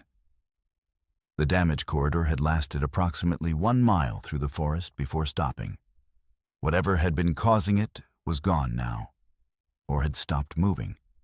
She documented the endpoint of the corridor, photographed the transition zone where the systematic destruction gave way to random wind damage, and recorded her observations into her field log. Her voice was steady despite the adrenaline flooding her system. Observed unusual damage pattern suggesting possible directed force through Forest Sector 4. Pattern began at coordinates. She read off the GPS numbers, then stopped recording. That's when she heard the sound. It came from directly above her vehicle, a massive shape moving through the air, something that created a pressure wave so intense it rocked her truck on its suspension. Catherine's headlights swept upward toward the sound, but caught nothing. No helicopter, no aircraft. Just the violent thrashing of trees being pushed by wind that seemed to be coming from a specific source, rather than a general direction. The sound moved across her position from left to right, tracking parallel to her vehicle, maintaining distance of maybe 20 yards from her position. Catherine could feel it more than see it. A sense of massive size, of controlled movement despite the storm chaos, of something intelligent directing the wind like a weapon. She hit the accelerator, her vehicle lurching forward along the forest road. Behind her, the canopy erupted into destruction. Trees fell in a pattern that followed her movement, as if something was tracking her, herding her, testing her response. Catherine drove faster, abandoning any pretense of careful assessment. The destruction behind her continued to follow, maintaining distance, but following her trajectory exactly. She was being pursued, hunted. Something was using the storm as cover, using the wind as a weapon, and it was following her with terrifying precision. Catherine's vehicle skidded on the wet forest road as she took a sharp left turn, attempting to break the pattern of pursuit. The sound above her shifted direction instantly, tracking her new heading with terrifying precision. Her headlights swept across the forest ahead, and she saw the road narrowing, visibility degrading as the canopy pressed lower. The wind was now screaming at frequencies that hurt her ears, creating pressure waves inside the vehicle that made her chest ache. Her anemometer was no longer recording data. The wind speeds had exceeded its maximum measurement capacity of 200 miles per hour. The sensor was simply maxing out, unable to quantify the violence surrounding her. The forest road opened into a wider section, a clear-cut area from logging operations conducted decades earlier. Catherine gunned the accelerator, racing across the open ground where there were fewer trees to fall, fewer obstacles to navigate. Behind her, the destruction continued to follow. She could see it now in her rearview mirror, a massive disturbance in the canopy at the forest's edge, trees toppling inward as if something was pushing through them with tremendous force. But there was nothing visible. No shape, no form. Just the systematic destruction of the forest, directed by something she couldn't see. The sound changed. What had been a sustained roar of wind and snapping wood transformed into something else. A deep, resonant frequency that seemed to vibrate through the metal of her vehicle. Catherine's teeth ached from the vibration. Her vision blurred. The frequency was so intense that her instruments began to malfunction. The radio cycling through static and fragments of transmission, the GPS display flickering wildly, her dashboard lights dimming and brightening erratically. The pressure wave hit her vehicle broadside, lifting it slightly off the ground, threatening to flip it onto its side. Catherine fought the steering wheel, her hands slipping on the wet grip, her heart hammering so hard. She could hear it over the roar of the engine. She made a decision born of desperation. She aimed her vehicle directly at the forest wall ahead and accelerated. If something was pursuing her through the forest, then she would leave the forest entirely. Catherine's truck crashed through the understory at 70 miles per hour, branches shattering against the windshield, the vehicle pitching and heaving over the uneven terrain. Behind her, she heard the sound change. A shriek that seemed almost surprised, as if whatever was pursuing her hadn't anticipated this direction of escape. She burst through the final barrier of trees and suddenly found herself on the edge of a steep slope. Catherine had a fraction of a second to register the reality of her situation before the vehicle went over the edge. The truck tumbled down the slope, gravity accelerating it through a series of increasingly violent impacts. Catherine was thrown against the restraint of her seatbelt, her head snapping repeatedly against the side window, stars exploding in her vision with each impact. The vehicle rolled at least 3 times before coming to rest against a massive fallen log at the bottom of the ravine. Catherine hung suspended by her seatbelt, her body aching, blood running down her face from a gash on her forehead. She hung there in the darkness, gasping, unable to move, unable to think beyond the immediate moment. The wind had stopped, not gradually died down, but simply stopped. The howling ceased. The pressure waves ceased. The destruction ceased. Catherine dangled in absolute silence, listening to the tick of her cooling engine, the drip of fluid leaking from damaged hoses. She waited for several minutes, barely daring to breathe, expecting the onslaught to resume at any moment. But the forest remained still. The storm had moved on. Whatever had been pursuing her had apparently abandoned the chase once she left the forest. Catherine managed to unbuckle herself from the seatbelt and drop into the cab of the overturned truck. The cab was crushed on one side, and she had to squeeze through the passenger side window to exit. Her entire body screamed in protest. Ribs possibly fractured, shoulder dislocated or severely sprained, multiple lacerations bleeding steadily. She climbed out of the ravine slowly, painfully, using fallen trees and rocks to pull herself upward. The forest around her was in chaos. Trees down everywhere, massive areas of cleared canopy, the landscape transformed into something barely recognizable. She reached the forest road after nearly an hour of agonizing effort. Her emergency radio was damaged, but she managed to activate the emergency beacon, a last resort signaling device that would alert search and rescue to her position. She sat on the muddy road, shaking uncontrollably, and waited for help to arrive. The storm was moving away now, the wind dropping to manageable levels, the rain beginning to ease. The anemometer reading dropped steadily as Catherine sat in the darkness, from 100 miles per hour to 80 to 60 to 40. Within 2 hours, the wind had dropped to normal storm levels. By dawn, the storm had moved entirely out of the region. Search and rescue located Catherine at approximately 7:30 a.m. She was transported to Harborview Medical Center in Seattle with injuries consistent with a severe vehicle accident. Multiple fractures, internal bleeding, severe contusions. She underwent emergency surgery and spent 12 days in the intensive care unit. She survived her injuries, but the experience had fundamentally altered her perception of the forest. She was discharged from the hospital and placed on medical leave for recovery. The damage assessment for the windstorm was completed by other rangers over the following weeks. The data was unusual, but not unprecedented. The storm had created a damage corridor approximately 1 mile long, with systematic destruction concentrated in a roughly 200-yard wide path through the forest. Meteorological analysis attributed this to a particularly powerful downdraft, a concentrated column of descending air that created localized areas of extreme wind velocity. It was an interesting anomaly, but nothing that contradicted established atmospheric science. The incident was documented and filed in the Forest Service records.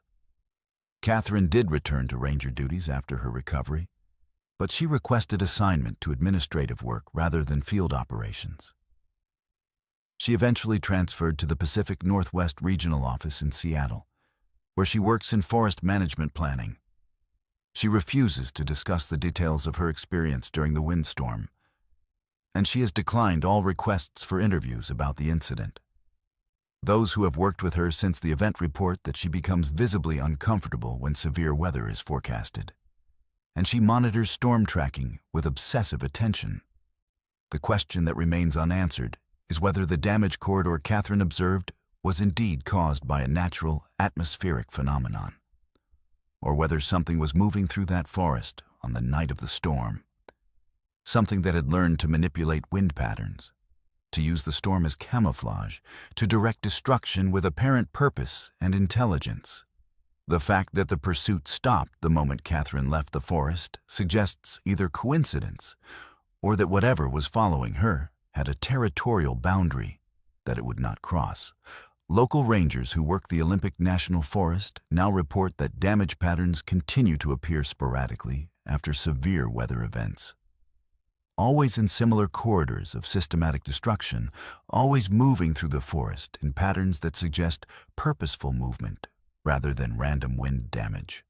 The National Weather Service has never been able to adequately explain why Catherine's vehicle was found in a ravine with damage that corresponded to falling from a height of 70 feet, or how she managed to climb out of that ravine with injuries severe enough to require emergency surgery, or why the Forest Service documentation shows that no vehicles had been reported missing in the area where Catherine was rescued.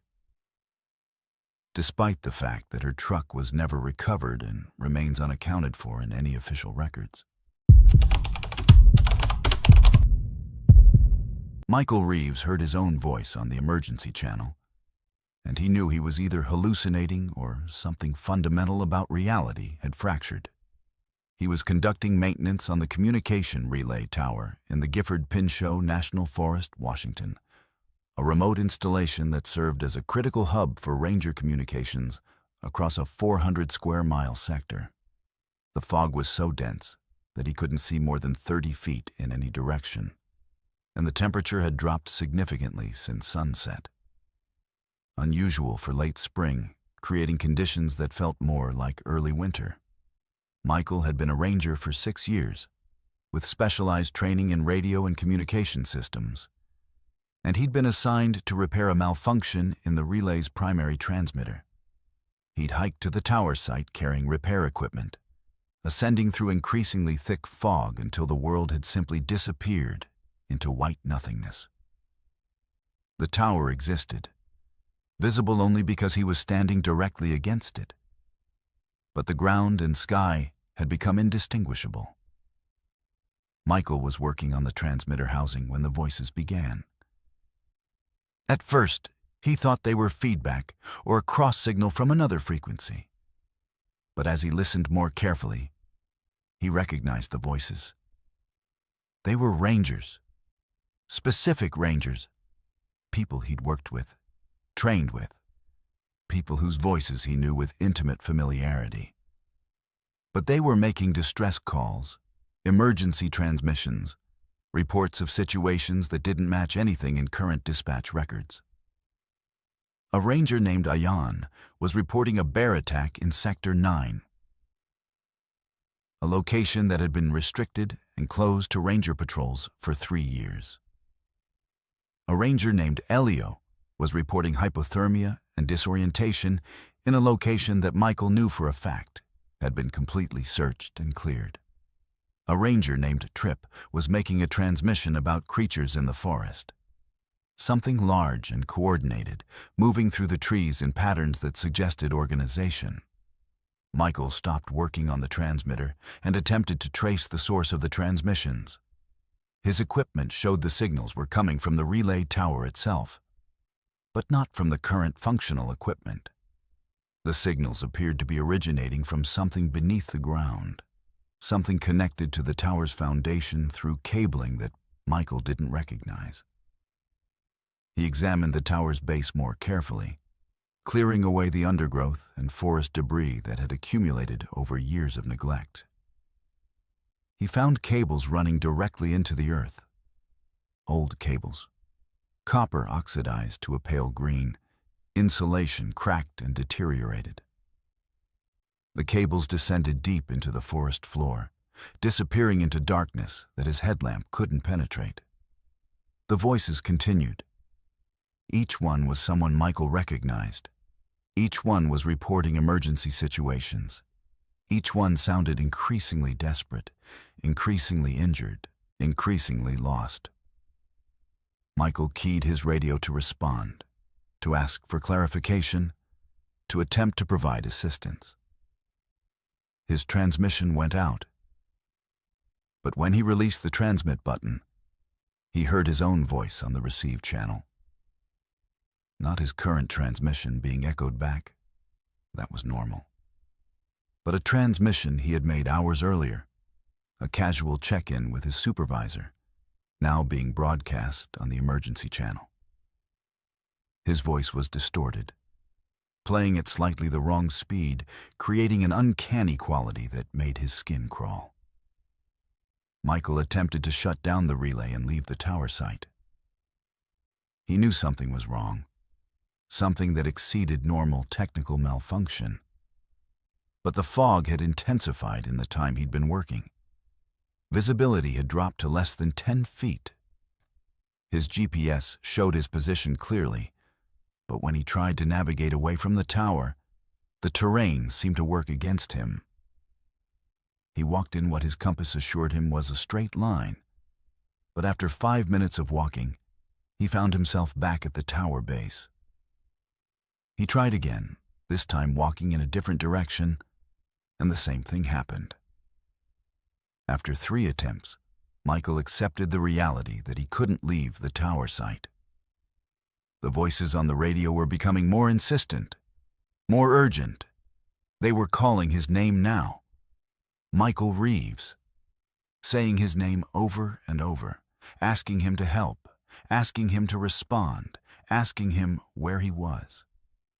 Michael recognized some of the voices from missing persons cases. Rangers who had disappeared from the Hoh National Forest over the past 5 years. Rory, who disappeared in 2019. Dream, who went missing in 2021. Lawrence, who vanished in 2020. All of them were on the radio now, all of them calling his name, all of them asking for help in voices that grew progressively weaker, progressively more desperate. Michael made the decision to go back to the relay tower and attempt to trace the source of the transmissions more thoroughly. The maintenance access door was supposed to be locked, but when he tried the handle, it opened easily. The interior of the tower was dark, his headlamp beam cutting through shadow to illuminate a space that seemed larger than the exterior dimensions should have allowed. The interior walls were covered in something. Paper, Michael realized. Hundreds of pages of paper, each one covered in handwriting. Transmission logs, emergency reports, call transcripts. All of them handwritten, all of them predating the digital logging systems that should have been in place. Michael pulled one of the pages from the wall and examined it. It was a transmission from 1987. A ranger reporting damage from a windstorm. The next page was from 1993. Another ranger reporting unusual animal behavior.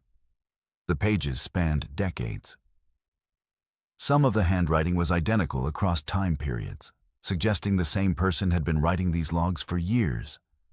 Other handwriting was different, suggesting multiple people had contributed. But all the pages were yellowed. All the ink was faded. All the paper was brittle with age. This tower had been receiving and recording transmissions for decades beyond what any official documentation suggested. Michael descended deeper into the tower's interior, his headlamp beam illuminating more pages, more handwriting, more transmission logs stretching back through time. The pages covered every surface. Walls, floor, even the ceiling had papers adhered to it with what looked like old tape. The further down he descended, the older the papers became. He found logs from the 1970s, from the 1960s, from the 1950s.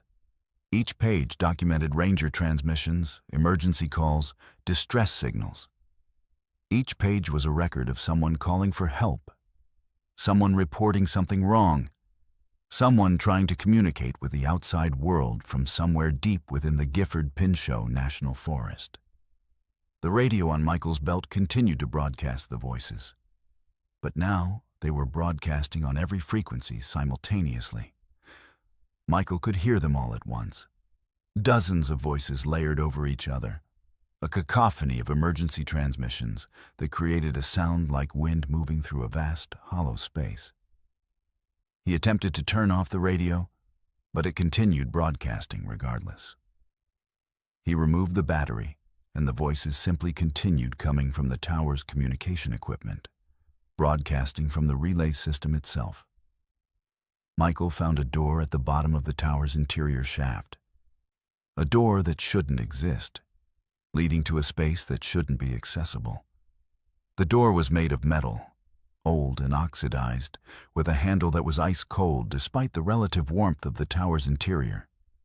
He pulled it open, and a rush of cold air emerged, so cold it created visible frost on his breath, so cold it made his eyes water.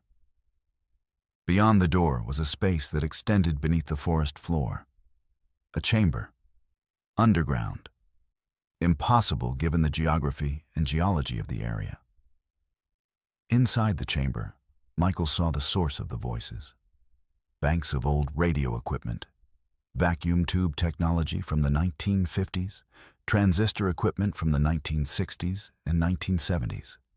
Gradually transitioning to more modern digital systems as time progressed. All of it was still operational.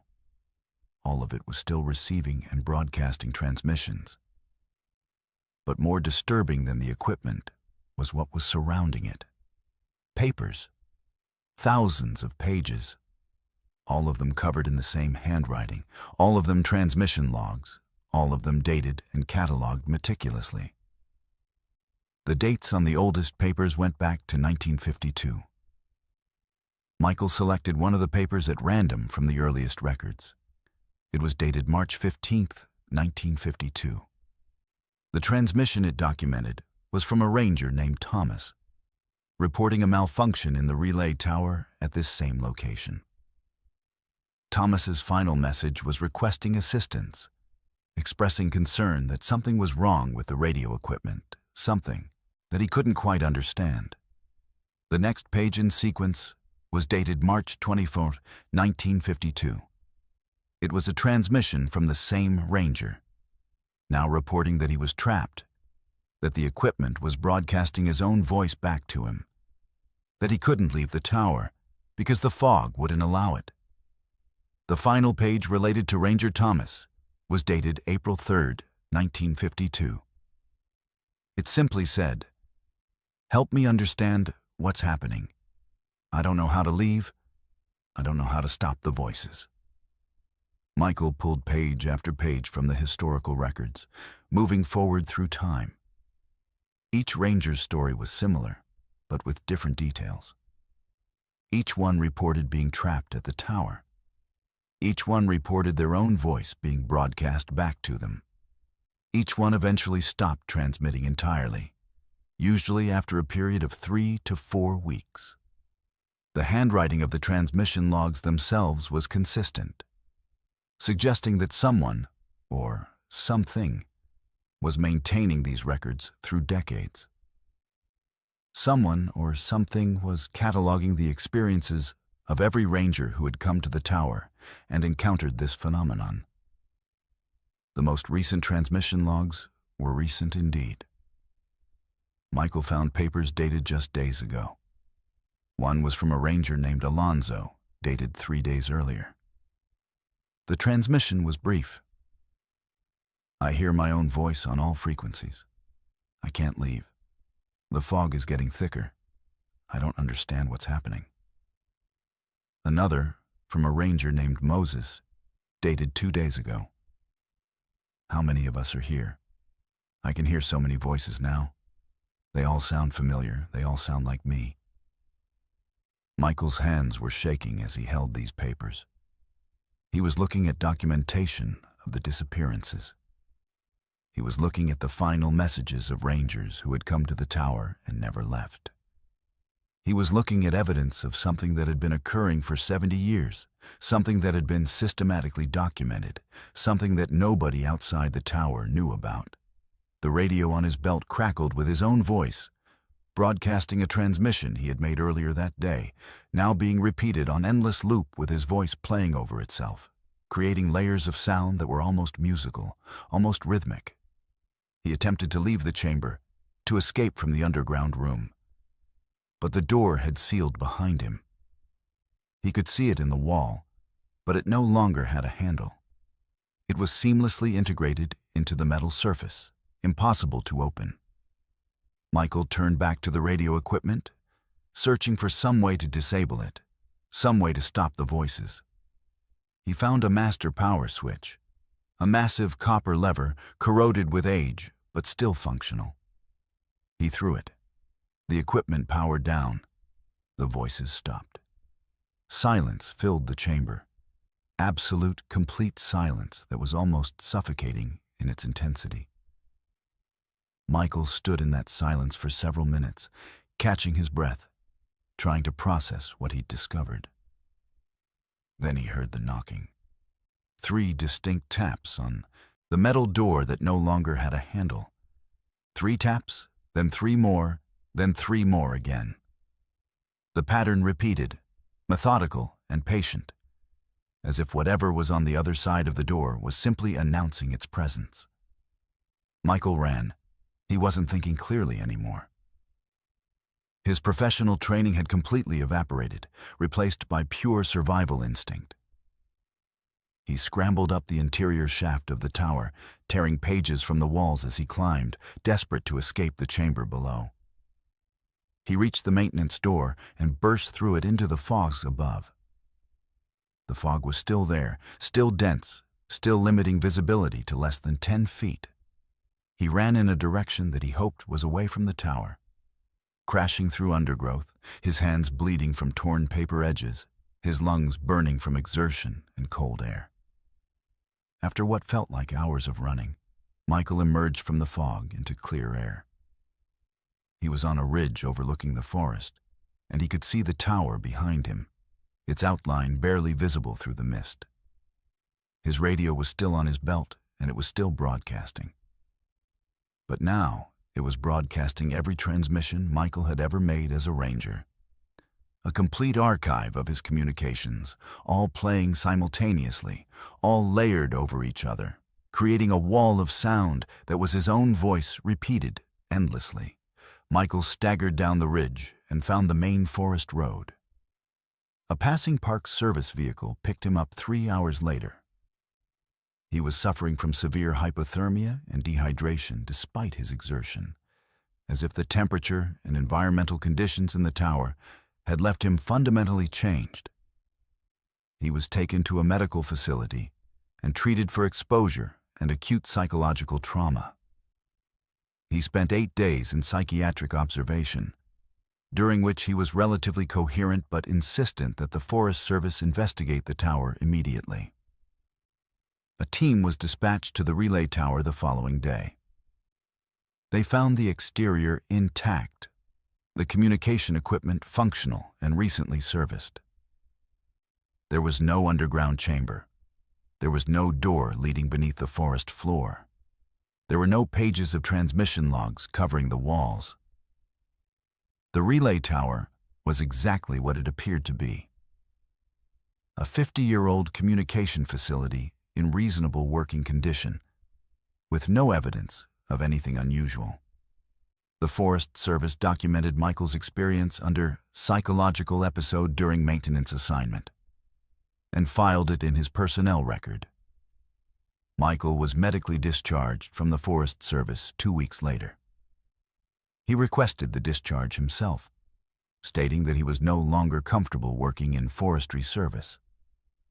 He moved to Portland and took a job with an electronics repair company, a position that kept him away from forests and radio equipment. He refuses to discuss the incident in detail and has declined all offers for interviews. Those who have worked with him in his current position report that he becomes visibly uncomfortable whenever radio communication is being used. And he has requested that all workplace communication be conducted exclusively through email and text-based systems. The radio that was on Michael's belt during the incident was collected as evidence by the Forest Service and stored in an evidence locker in the regional office. The radio disappeared from the locker 3 weeks after being stored. 2 other radios that had been stored near it also disappeared. Security footage of the locker room showed no one entering or leaving during the time window when the radios vanished. The disappearance was filed as a clerical error, and the case was closed. Rangers who work the Hoh National Forest now report that they hear transmissions from missing rangers on their emergency frequencies. Voices calling for help, voices reporting situations that match documented disappearances from years past. New rangers are warned not to approach the relay tower during fog, and experienced rangers avoid the tower entirely when weather conditions reduce visibility. But communication relay maintenance still needs to be performed, and volunteers are becoming increasingly difficult to find as word spreads about what happened to Michael Reeves and to the rangers who came before him. Nobody has ever explained why the relay tower's communication systems continue to broadcast voices on frequencies that should be dead, why those voices are consistently identified as rangers who disappeared decades ago, or whether Michael's underground chamber actually existed or was some kind of shared hallucination induced by exposure to something at the tower site that nobody has yet been able to identify or understand. Lisa found the first elk at dawn, and she knew immediately that something catastrophic had occurred in the forest overnight. She was conducting a wildlife mortality investigation in in the Umpqua National Forest, Oregon, responding to a report from a hiker who had observed unusual animal activity in a remote sector. The forest was unseasonably cold for late fall, with frost forming on vegetation despite the season and elevation being inconsistent with such conditions. Lisa had been a ranger for 9 years, specializing in wildlife management and disease assessment, and she'd investigated dozens of mortality events. But the scale of what she was discovering was unlike anything in her experience. The first elk was positioned in a small clearing, its body perfectly intact, showing no signs of predation or injury. No wounds, no bleeding, no apparent cause of death. It was simply dead, positioned as if it had lain down and stopped living. As Lisa expanded her search radius around the clearing, she found more elk. Dozens of them, then hundreds. They formed a perfect circle around a central point in the forest, their bodies arranged in concentric rings that suggested deliberate positioning rather than random distribution.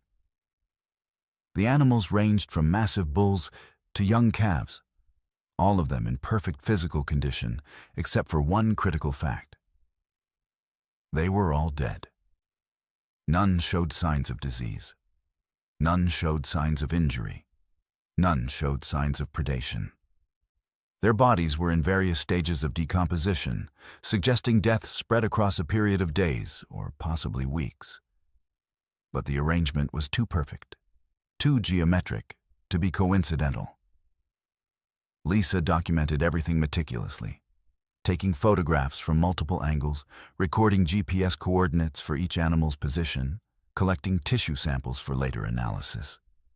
The circle itself was massive, approximately 300 yards in diameter, with the bodies arranged in mathematical precision. The central point of the circle was marked by something else. A stone arrangement, roughly circular, with patterns carved into the rocks that resembled symbols, but didn't match any known indigenous markings or natural weathering patterns. As Lisa approached the center, her dog, a ranger-certified search and rescue animal that had accompanied her on the investigation, suddenly refused to proceed further. The dog began backing away, its ears flattened, its behavior suggesting fear or distress. Lisa had never seen her dog react this way to anything in the forest. She forced the dog forward, concerned about what it might be sensing. As they approached the stone circle, Lisa noticed something she'd missed from distance. The ground itself seemed different. The vegetation was withered and dead in a perfect circular pattern around the stone arrangement, creating a bare earth zone approximately 15 feet in diameter. The soil appeared desiccated despite the normal moisture levels of the forest floor. When Lisa knelt to examine it, she felt intense cold radiating from the earth, as if the ground temperature had dropped significantly below ambient conditions. Her breath began to fog visibly despite the relatively warm air, and her hands began to shake. Not from fear, but from a physical response to what felt like extreme cold emanating from the earth itself. That's when Lisa realized she was standing inside the circle. The bodies had arranged themselves, or had been arranged, in a pattern that created a perimeter around this central cold zone. Lisa looked up at the surrounding elk and understood with sickening clarity that they weren't simply positioned in a circle. They were facing inward, all of them. Every single elk in the arrangement had its head turned toward the center, toward the stone arrangement, toward the cold zone where Lisa was now standing. Their eyes were open. Their expressions suggested they had been aware, conscious, deliberately positioned to witness something or to be positioned for a reason before they died. Lisa's professional detachment began to fracture. She backed away from the center, moving quickly, her dog pressing against her legs in a show of distress and need for contact.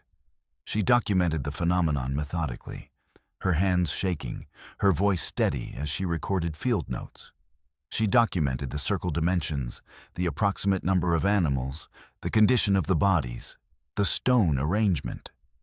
She documented her own physical responses. The cold radiating from the earth, the frost forming on her clothing despite the ambient temperature remaining stable. The sense of being observed despite the complete absence of anything living except the bodies themselves. Lisa finished her initial assessment and began the process of collecting samples and marking the site for further investigation. She was kneeling beside one of the elk, collecting tissue samples from an animal that had been dead for approximately 2 weeks based on decomposition stage, when she became aware of a presence behind her. Not sound, not movement, just a sense of something there, something observing her, something that had materialized in her blind spot. She turned slowly, her hand going to the bear spray on her belt, and found herself facing one of the elk from the circle. Except it was standing, its body positioned upright despite death and decomposition having made such posture impossible. Its head was turned to face her, its eyes open, its expression carrying something that looked almost like curiosity. The animal's body was visibly decaying, tissue hanging from bones, patches of fur falling away.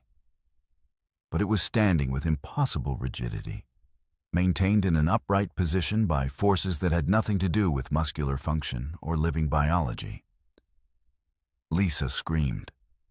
Pure animal response. She ran. Her professional composure shattered completely, replaced by primal flight instinct. Behind her, she could hear movement.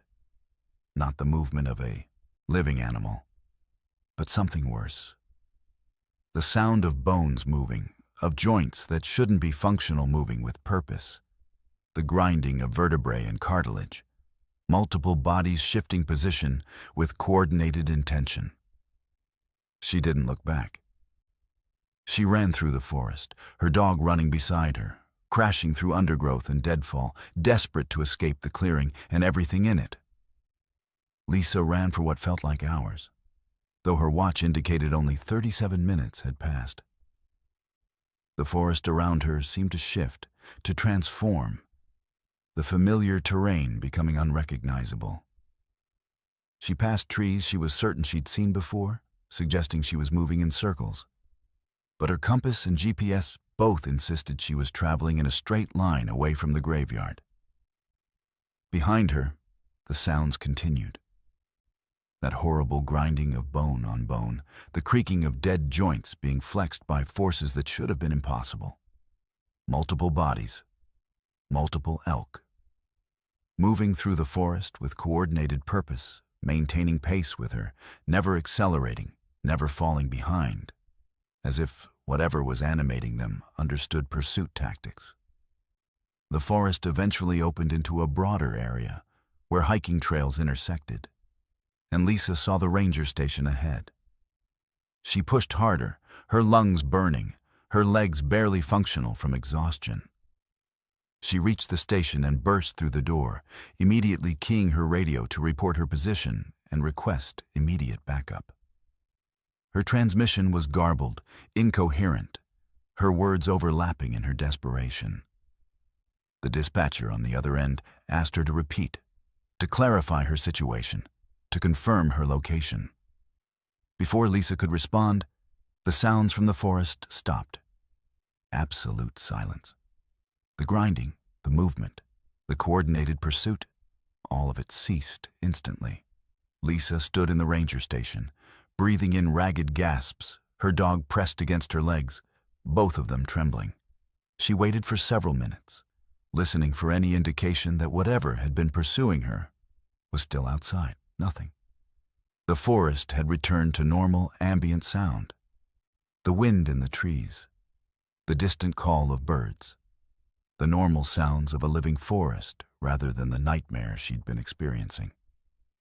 Rangers arrived at the station within 2 hours. Lisa was in shock, conscious but barely functional, unable to articulate clearly what she'd experienced. She was transported to a medical facility and treated for acute psychological trauma and physical exhaustion.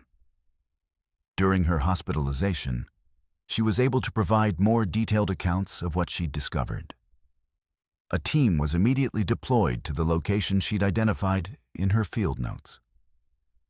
What they found was approximately 40% of what Lisa had documented. The elk bodies were there, hundreds of them, arranged in the geometric circle she'd described. But the stone arrangement at the center was gone, completely gone. There was no evidence, that it had ever been present. The cold zone she described didn't exist.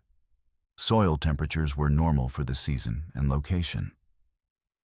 Most disturbing, the elk bodies showed signs of normal decomposition consistent with deaths occurring over several weeks or months. There were no bodies in the state of advanced decay Lisa had described observing. The animals' eyes were open, which was consistent with certain decomposition patterns. But their positioning was explained as natural settling rather than deliberate arrangement. The tissue samples Lisa had collected were analyzed. The results indicated the elk had died from what appeared to be starvation. Their stomachs were completely empty, their body composition showing evidence of extended malnutrition despite the forest having adequate forage. But the timeline didn't make sense. The condition of the bodies suggested deaths spanning weeks or months. But the vegetation patterns and ecological indicators suggested the elk had died much more recently, within the past few days. The analysis was inconclusive. The cause of death remained undetermined. Lisa was released from medical care after a week of observation. She requested a transfer to administrative duties and was reassigned to the regional office in Portland. She no longer conducts field work, and she has declined all requests to return to the graveyard site for follow-up investigation. She maintains that what she experienced was real, but she acknowledges that some aspects of the encounter cannot be verified or explained. She refuses to discuss the details of what happened after she fled the clearing. But rangers who have subsequently worked in the sector of the Umpqua National Forest, where the elk graveyard was located, report ongoing anomalies. During autumn months, when elk populations are typically most active and visible, the sector shows dramatically reduced animal populations. Hunters who enter the area report seeing elk but finding it impossible to get close enough to attempt harvests. The animals seem to possess an awareness that borders on supernatural. They move with apparent knowledge of hunter positions before the hunters have revealed themselves. Game camera footage from the area shows numerous images of elk arranged in geometric patterns, images captured over the course of multiple seasons and multiple camera installations. The cameras are typically disabled within days of being installed, with no clear explanation for the malfunction. Most disturbingly, park rangers report observations of what they describe as geometric patterns in the forest vegetation during fall months. Areas where plants appear to have been deliberately arranged or influenced to grow in specific patterns. Circles, concentric rings, symbols that don't correspond to any known language or marking system. The patterns are most visible during certain lighting conditions, early morning light or late afternoon light, and they often contain arrangements of dead animals positioned with apparent intentionality. Lisa Chen continues to work in the regional office, and she has become something of an unofficial expert on the Umpqua sector anomalies. She maintains detailed records of reports from rangers who have worked in the area, documenting patterns and attempting to establish some coherent explanation for what is occurring. She has theorized that the geometric arrangements might represent some form of animal communication system, that the patterns might be ritualistic behaviors tied to predator-prey relationships or territorial marking. But her theories are speculative and lack supporting evidence. The scientific explanation remains unsatisfactory. During interviews years later, Lisa acknowledged something she had never fully disclosed in official reports. When she fled the graveyard, she felt a compulsion to remain. Not fear driving her away, but a counter-impulse to stay, to join the circle, to lie down among the arranged elk and become part of the geometric pattern. She ran because her conscious mind overrode that impulse, because some survival instinct forced her to flee. But the pull to return, to complete whatever process had been interrupted when she escaped, has never fully left her. She experiences it most acutely during autumn months, when she finds herself driving toward the forest, toward the sector where the graveyard was located, before consciously redirecting her vehicle away from the area. Nobody has ever explained why an entire herd of elk would deliberately starve themselves to death in a geometrically perfect arrangement, or why subsequent investigations found evidence of the phenomenon continuing despite it never being adequately explained, or why Lisa Chen continues to experience what she describes as a psychological pull toward the location. A sensation that suggests something in the forest is calling to her, inviting her to return, promising her understanding if she would simply return to the graveyard and complete whatever process was interrupted when she ran. The Umpqua National Forest sector remains open to the public and available for ranger patrols. However, the frequency of reports of personnel requesting reassignment from the sector has increased steadily over the years. Current policy limits ranger assignments to the area to 2-week maximum rotations, with mandatory psychological evaluation following each assignment. The evaluations have consistently shown that rangers assigned to the sector report experiencing what they describe as persistent psychological intrusion, unwanted thoughts about returning to the forest, dreams about geometric patterns, a sense of being observed or called during their time off-site. The phenomenon has never been adequately explained. The elk graveyard continues to exist, continues to attract dead animals, and continues to arrange them in patterns that suggest intelligence and purpose. And Lisa Chen, who was the first to truly understand the scope and nature of what is occurring in that remote sector of the Umpqua National Forest, continues to fight the compulsion that draws her toward it, continues to acknowledge that part of her wants to return, to surrender to whatever is orchestrating the arrangement of the dead, to finally understand what the geometric patterns are trying to communicate. Thomas Wright's GPS showed him walking in a straight line, but the landmarks kept appearing behind him instead of ahead. He was conducting a lost hiker search and rescue operation in the Willamette National Forest, Oregon, following GPS coordinates provided by the missing persons emergency beacon. The operation had begun at dawn, and Thomas had been tracking the signal through increasingly difficult terrain for 6 hours. The weather was unseasonably warm despite early summer, creating an oppressive humidity that seemed to thicken the air itself. Thomas had been a ranger for 4 years, with specialized training in wilderness search and rescue, and he'd successfully located 16 missing persons over his career. The beacon signal was strong and consistent, suggesting the hiker was stationary, possibly injured. But something about the landscape felt wrong. The vegetation patterns, the elevation changes, the way the forest seemed to shift subtly with each step forward. Thomas had crossed what he was certain was the same creek 3 times in the past hour, each time from a different direction. His GPS insisted that each creek crossing was in a different location, miles apart from the previous crossings. But the creek was identical. Same width, same water clarity, same distinctive pattern of moss-covered rocks visible through the clear water. Thomas documented the anomaly in his field notes, flagging it for later analysis, and continued following the GPS beacon. The beacon was close now, maybe 2 kilometers away according to his unit. But the terrain was becoming increasingly difficult.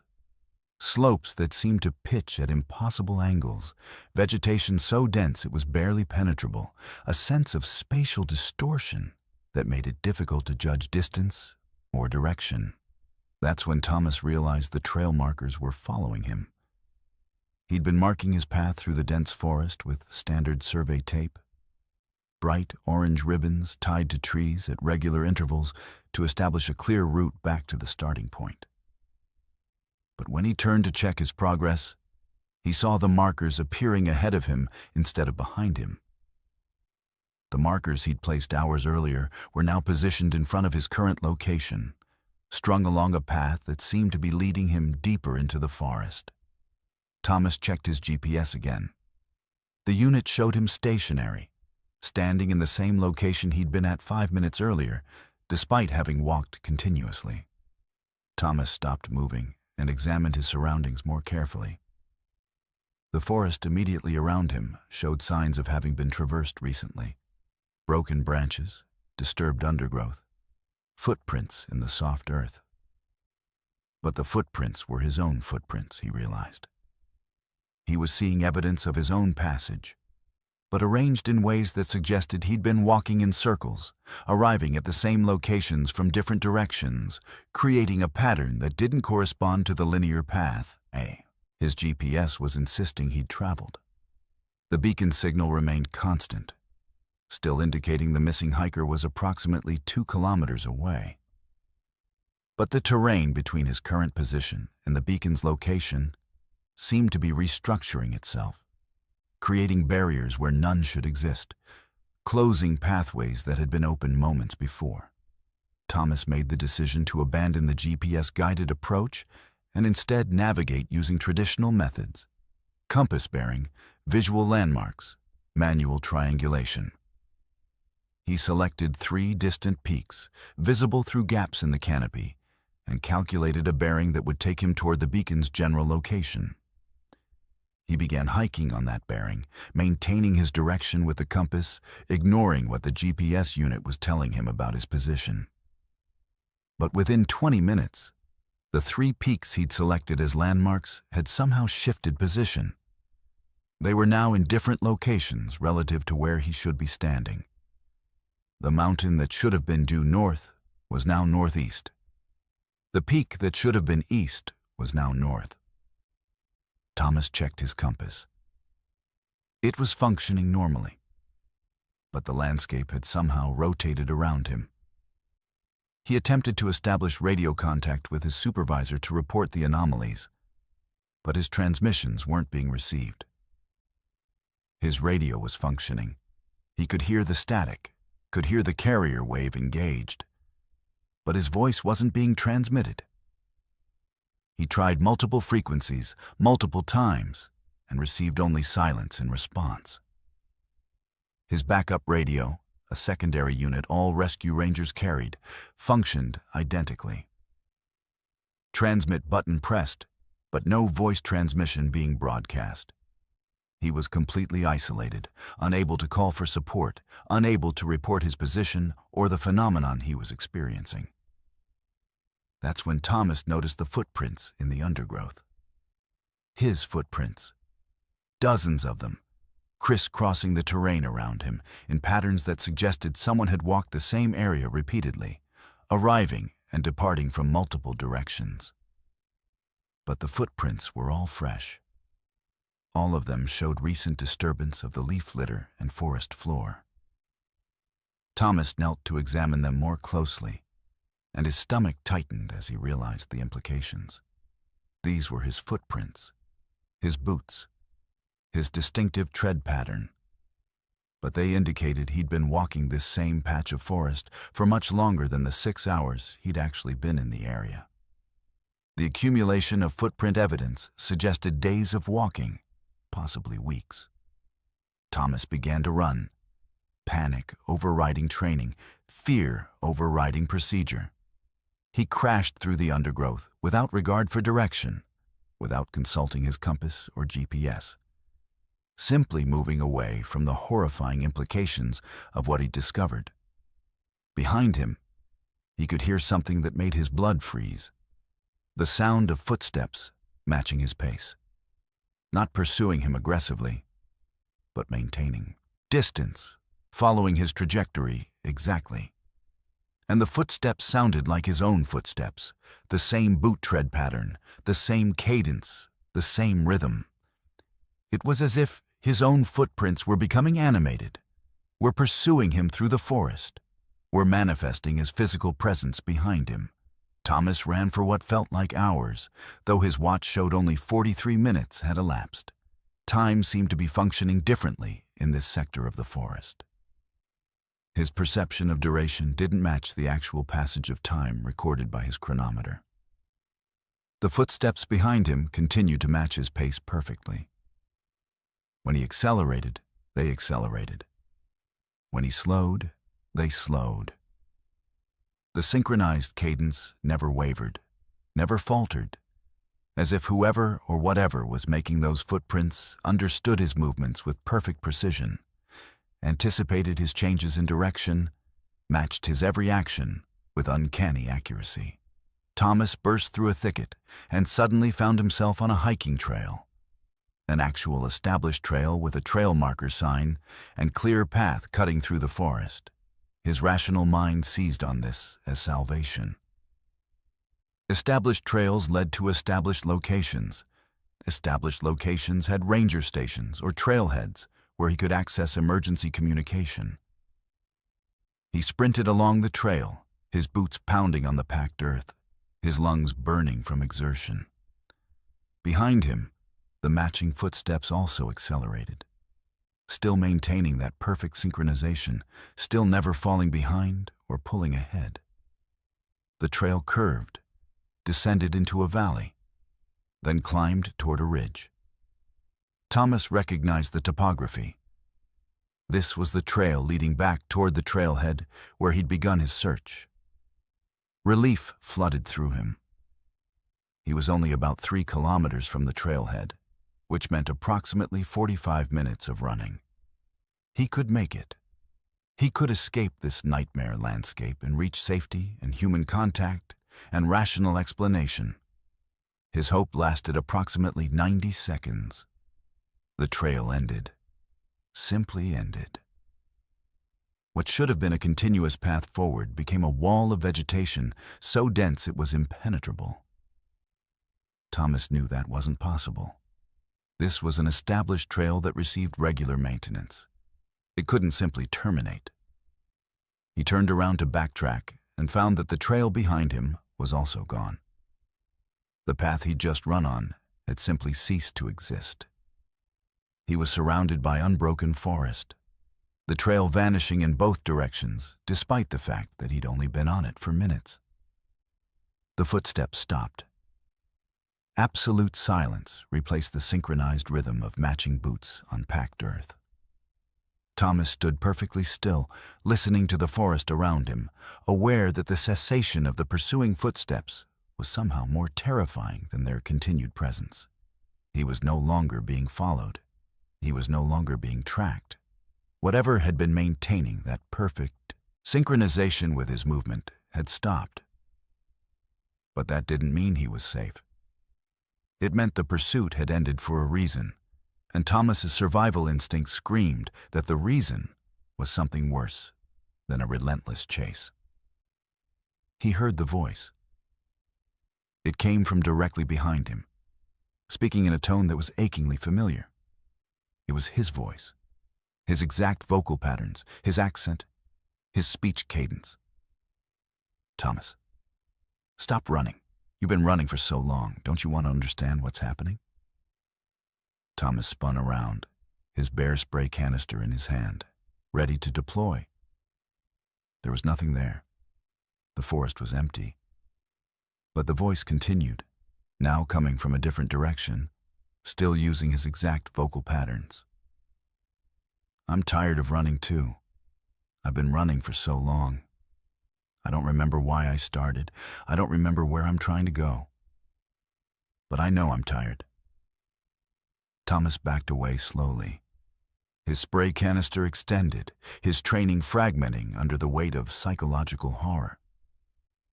The voice spoke again, this time from multiple directions simultaneously, creating the illusion that dozens of Tongass Wrights were surrounding him, all speaking in perfect unison. "We've been walking in circles for so long. We've been trying to find the hiker. We've been trying to complete the rescue. But we keep arriving at the same place. We keep finding ourselves walking our own footprints. We keep hearing ourselves behind us." Tongass ran again.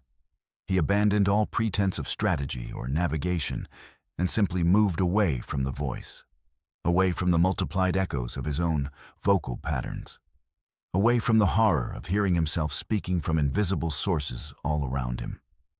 The forest began to shift as he ran. The terrain changed. The elevation altered. The vegetation transformed from dense undergrowth to open canopy to dense again in patterns that defied geographic logic. He was moving through a landscape that was actively restructuring itself around him, that was responding to his movement by reforming, reshaping, repositioning its features to maintain his disorientation. After what felt like an eternity of running, Tongass emerged into a clearing he recognized immediately. The search and rescue base camp. His vehicle was there. His supervisor's vehicle was there. But something was wrong. The camp was abandoned. His tent was still pitched, but it had been set up weeks ago based on the weathering and decay of the canvas. His equipment was scattered around the site, showing signs of having been disturbed repeatedly and then abandoned. His logbook lay open on the camp table, and when Tongass approached it, he saw pages of handwriting. His handwriting, documenting daily entries spanning 3 weeks. He had no memory of those 3 weeks. He knew he'd been in the forest for approximately 1 day. But his own handwriting, in his own logbook, documented 21 days of search operations. Entries describing the same phenomena, the GPS, malfunctions, the footprints appearing ahead instead of behind, the trail markers positioning themselves in wrong locations, the disorientation and temporal distortion. The entries grew progressively less coherent as they advanced through the 3-week period. By the final entry, the handwriting had become almost illegible, the words fragmenting into incoherence, the last line reading simply, "I don't remember why I'm here. I don't remember who I'm looking for. I only remember running." Tongass found his supervisor's vehicle keys in his own pocket. He had no memory of obtaining them. He drove the vehicle directly back toward the ranger station, refusing to stop, refusing to look at anything except the road ahead. The drive should have taken approximately 1 hour. It took 18 minutes. When he arrived at the ranger station, he immediately reported the incident and requested medical evaluation. His supervisor was shocked to see him. Tongass had been missing for 4 weeks. The search and rescue operation for Tongass himself had been launched 3.5 weeks into his disappearance when he failed to report in. Search teams had found his base camp and his initial equipment, but could find no trace of Tongass himself. The case had been moved to the state police as a potential missing person or recovery operation. Tongass's appearance at the ranger station was considered miraculous. A ranger returning from the dead with no memory of the time that had passed. Medical examination revealed no physical evidence of the trauma Tongass should have experienced during 4 weeks of exposure to wilderness conditions. His body weight was normal. His physical conditioning was unchanged. His health indicators were consistent with someone who had been living normally, not experiencing deprivation or stress. But his psychological evaluations revealed significant trauma. Post-traumatic stress indicators off the scale, dissociation, fragmented memory patterns, difficulty distinguishing between experienced events and imagined events. Tongass underwent psychiatric evaluation and was ultimately discharged from ranger service due to the severity of his psychological condition. He maintains that he was in the forest for only 1 day and that the entries in his logbook were written by someone else using his handwriting, or were written by some version of himself that exists in a different temporal framework than his conscious experience. He refuses to return to the Willamette National Forest and becomes visibly distressed whenever the search and rescue operation is mentioned. He lives in Salem, Oregon currently, working in administrative support for the State Corrections Department, a position that keeps him permanently out of wilderness environments. The search and rescue beacon that had originally triggered the operation was never located. The missing hiker who had activated the beacon was never found. The case remains open, with periodic search operations still being conducted in the sector where Tongass became lost. Searchers report that the area shows unusual topographic features, trails that appear and disappear, landmarks that shift position between seasons, GPS units that malfunction in the sector despite functioning normally in surrounding areas. Park rangers have been instructed to avoid conducting solo operations in the sector, and all rescue operations in the area now require minimum teams of 3 rangers with mandatory psychological evaluation following each assignment. The phenomenon Tongass experienced, the spatial distortion, the temporal displacement, the multiplication of his own presence and voice through the forest, has never been adequately explained. Similar reports have come from other lost hikers who have been recovered from the Willamette National Forest, though most experience memory gaps similar to Tongass's, and most are unable to provide coherent descriptions of their experiences. The Forest Service has hypothesized that the phenomenon might be related to geomagnetic anomalies or unusual geological formations that could affect GPS accuracy and potentially influence human perception and memory formation. But Thomas Wright knows the truth is different. He knows that the forest can restructure itself. He knows that it can manipulate space and time in ways that defy explanation. He knows that somewhere in that sector of the Willamette National Forest, there exists another version of Thomas Wright, perhaps multiple versions, still walking in circles, still following footprints that lead nowhere, still hearing their own voices calling from invisible sources, still trying to find a hiker who was never supposed to be found, completing a rescue operation that was never supposed to end. Angela Martinez heard the water displacement before she saw anything. The sound of something massive moving upstream against impossible current velocity. She was conducting a salmon spawning count along the Hoh Rainforest River in Washington, a nightly monitoring operation designed to track spawning populations during peak season. The river was swollen from snowmelt, roaring through the canyon at velocities that made even the strongest swimmers helpless against the current. Angela had been a ranger for 7 years, specializing in aquatic ecology and fisheries management, and she'd conducted hundreds of these counts without incident. The mist rising from the cold water was thick enough to reduce visibility to maybe 15 yards in any direction. The sound of the river was constant and overwhelming, a white noise that made radio communication nearly impossible and made hearing anything else through the chaos extremely difficult. It was 2:47 a.m. when Angela first noticed the rhythm of the water movement that didn't correspond to normal current patterns or natural hydraulic flow.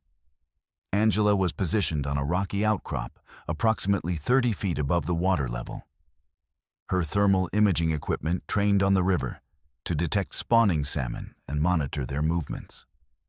The thermal imaging showed the normal signatures she expected: cold water, warm-blooded fish, the occasional larger signature that indicated predatory fish or mammals entering the spawning grounds.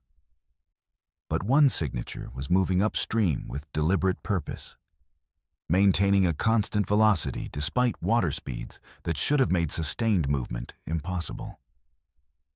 The signature was massive, much larger than any salmon, larger than any natural predator she would expect to encounter in this river system. Angela adjusted her equipment and attempted to get a visual identification of the object. Through her thermal imaging, She could see the shape more clearly now. It was vaguely humanoid, moving with coordinated arm and leg movements that suggested swimming rather than any natural animal locomotion. But the proportion was wrong. The body was too long, the limbs too extended, the head too small relative to the torso. Angela's thermal imaging showed internal heat signatures, a warm core and warm circulatory system that suggested a mammalian organism. But no mammal she knew of could maintain such sustained upstream movement against such powerful current velocity. She switched to her regular vision scope and attempted to get a visual sighting. The thing surfaced.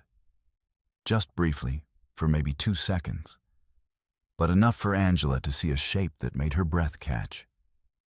It looked almost human, head, shoulders, arms visible above the water.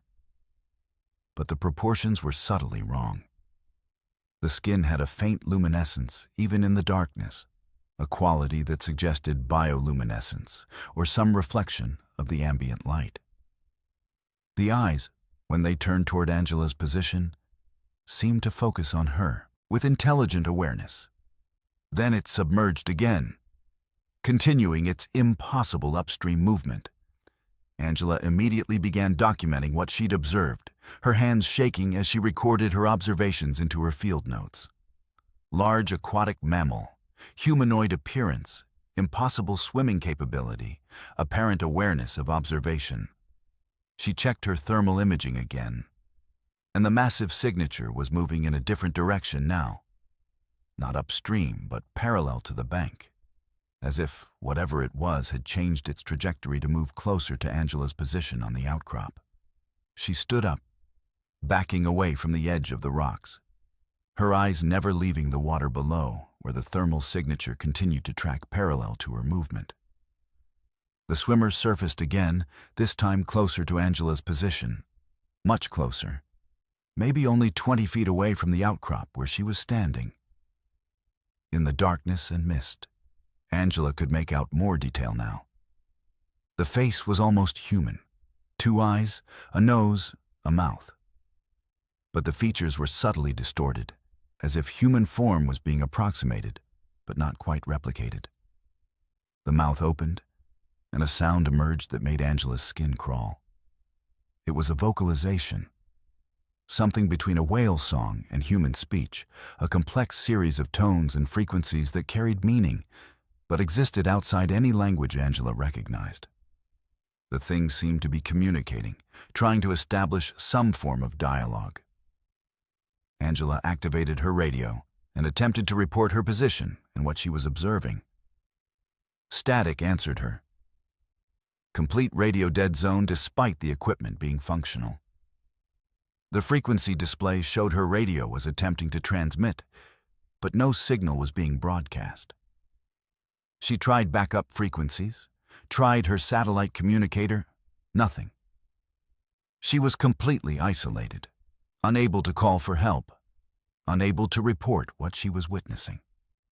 The swimmer began to move toward the outcrop, not swimming anymore, but walking on the bottom of the river, moving through water that was over its head with casual disregard for the current. It climbed onto the rocks with movements that were almost human, water streaming from its body in quantities that seemed impossible, as if it was shedding water that wasn't physically attached to its form. As it emerged fully from the water, Angela could see its complete form. It was essentially humanoid, but constructed of something that wasn't quite flesh. The skin seemed translucent in places, showing internal structures that resembled organs, but were arranged wrong, organized differently than human anatomy would allow. Its height was approximately 7 feet, its build lean but muscular, its eyes maintaining absolute focus on Angela as it moved toward her. Angela backed away, her hand going to the bear spray on her belt. "Stop," she called out, her voice steady despite her terror. "I'm an armed Forest Service ranger. You need to stay back." The creature stopped moving, tilted its head, an almost curious gesture. When it opened its mouth again, sound emerged that was disturbingly close to human speech, though the vocalization seemed to originate from someplace other than a normal throat. "You understand," it said. The words formed imperfectly, the accent non-existent, the inflection wrong, but the meaning clear. "You observe. You record. You try to communicate what you see. But they will not believe you. They never believe you." Angela sprayed her bear spray directly at the creature's face. The chemical irritant hit it with sufficient force to create visible mist around its head. The creature didn't react. It didn't flinch. It didn't even blink. It simply stood there, regarding Angela with what might have been amusement, while the bear spray that should have incapacitated any living organism simply fell away from it, like rain running off a surface that was fundamentally incompatible with adhesion. "I have been in this river for a very long time," the creature said, each word requiring visible effort, each syllable fought for against the constraints of a vocal apparatus that wasn't designed for human speech. "Many years, many seasons. I have learned to move through the water. I have learned to exist in the environment. I have learned to observe the observers. You are not the first to see me. You will not be the last. But you are the first to attempt communication with something other than fear." Angela ran. Her professional composure shattered completely, replaced by primal survival instinct.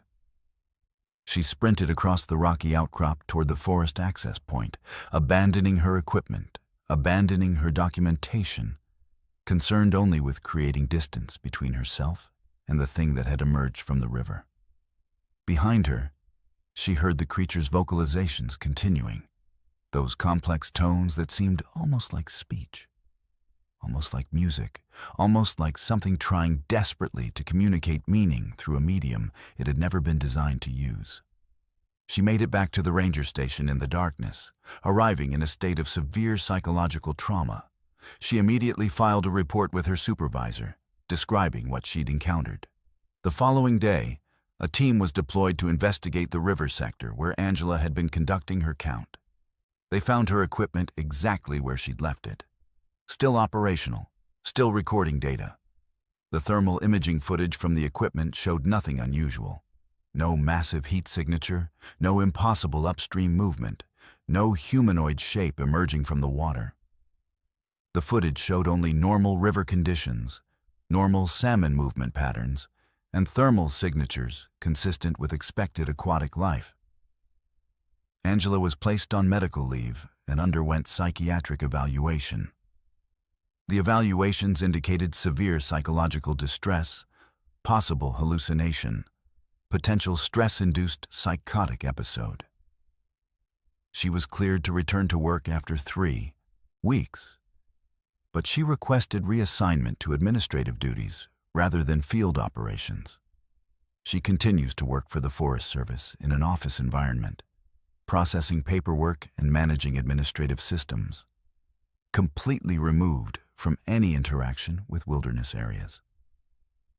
During a confidential interview years later, Angela disclosed information she had never included in any official report. She stated that during the time she was spraying bear spray at the creature, she had briefly felt a sense of communication. A moment of understanding, not through language or conventional sensory pathways, but through direct mind-to-mind contact. In that moment of contact, she had perceived something. Not words, but concepts. Understanding. The creature was trying to explain something to her. Something about being old, about being present in the river system for far longer than human civilization had existed. About being unable to communicate with humans because humans didn't possess the necessary sensory apparatus to perceive the signals being broadcast. The creature had been trying to reach out, not to threaten or harm, but to finally establish connection with an intelligence that might be capable of understanding it existed. Angela refuses to return to the Hoh Rainforest River. She experiences severe anxiety whenever she hears water sounds or whenever she's placed in proximity to large bodies of water. She reports occasional dreams in which she hears those vocalizations, the whale song mixed with human speech, calling to her from great distances, inviting her to return to the river, promising that if she would simply return, the understanding they had briefly shared would be expanded, deepened, completed. Thermal imaging equipment has been permanently installed at the Hoh Rainforest spawning grounds, and footage is reviewed regularly by Forest Service biologists. Approximately once per season, thermal signatures appear that don't correspond to any known aquatic species. The signatures always move upstream, always show impossible sustained movement against current velocity, always maintain distance from ranger observation points. The signatures have never been conclusively identified. No specimens have ever been collected. No definitive visual evidence has ever been obtained. But the thermal data continues to accumulate, and the question remains unanswered. What has been living in the Hoh Rainforest River for unknown decades, moving upstream during salmon spawning season, attempting communication with every observer who positions themselves to witness the phenomenon? And why does it continue to return season after season to the same location, maintaining patterns of behavior that suggest not random animal activity, but deliberate, intelligent purpose? David Park's watch showed 6:47 a.m., but the sun still hadn't risen above the horizon. He was conducting winter solstice monitoring at a remote research station in the Tongass National Forest, Alaska, documenting the unique astronomical and ecological phenomena that occurred during the year's shortest day. The assignment was prestigious, one that only senior rangers with scientific backgrounds were selected for.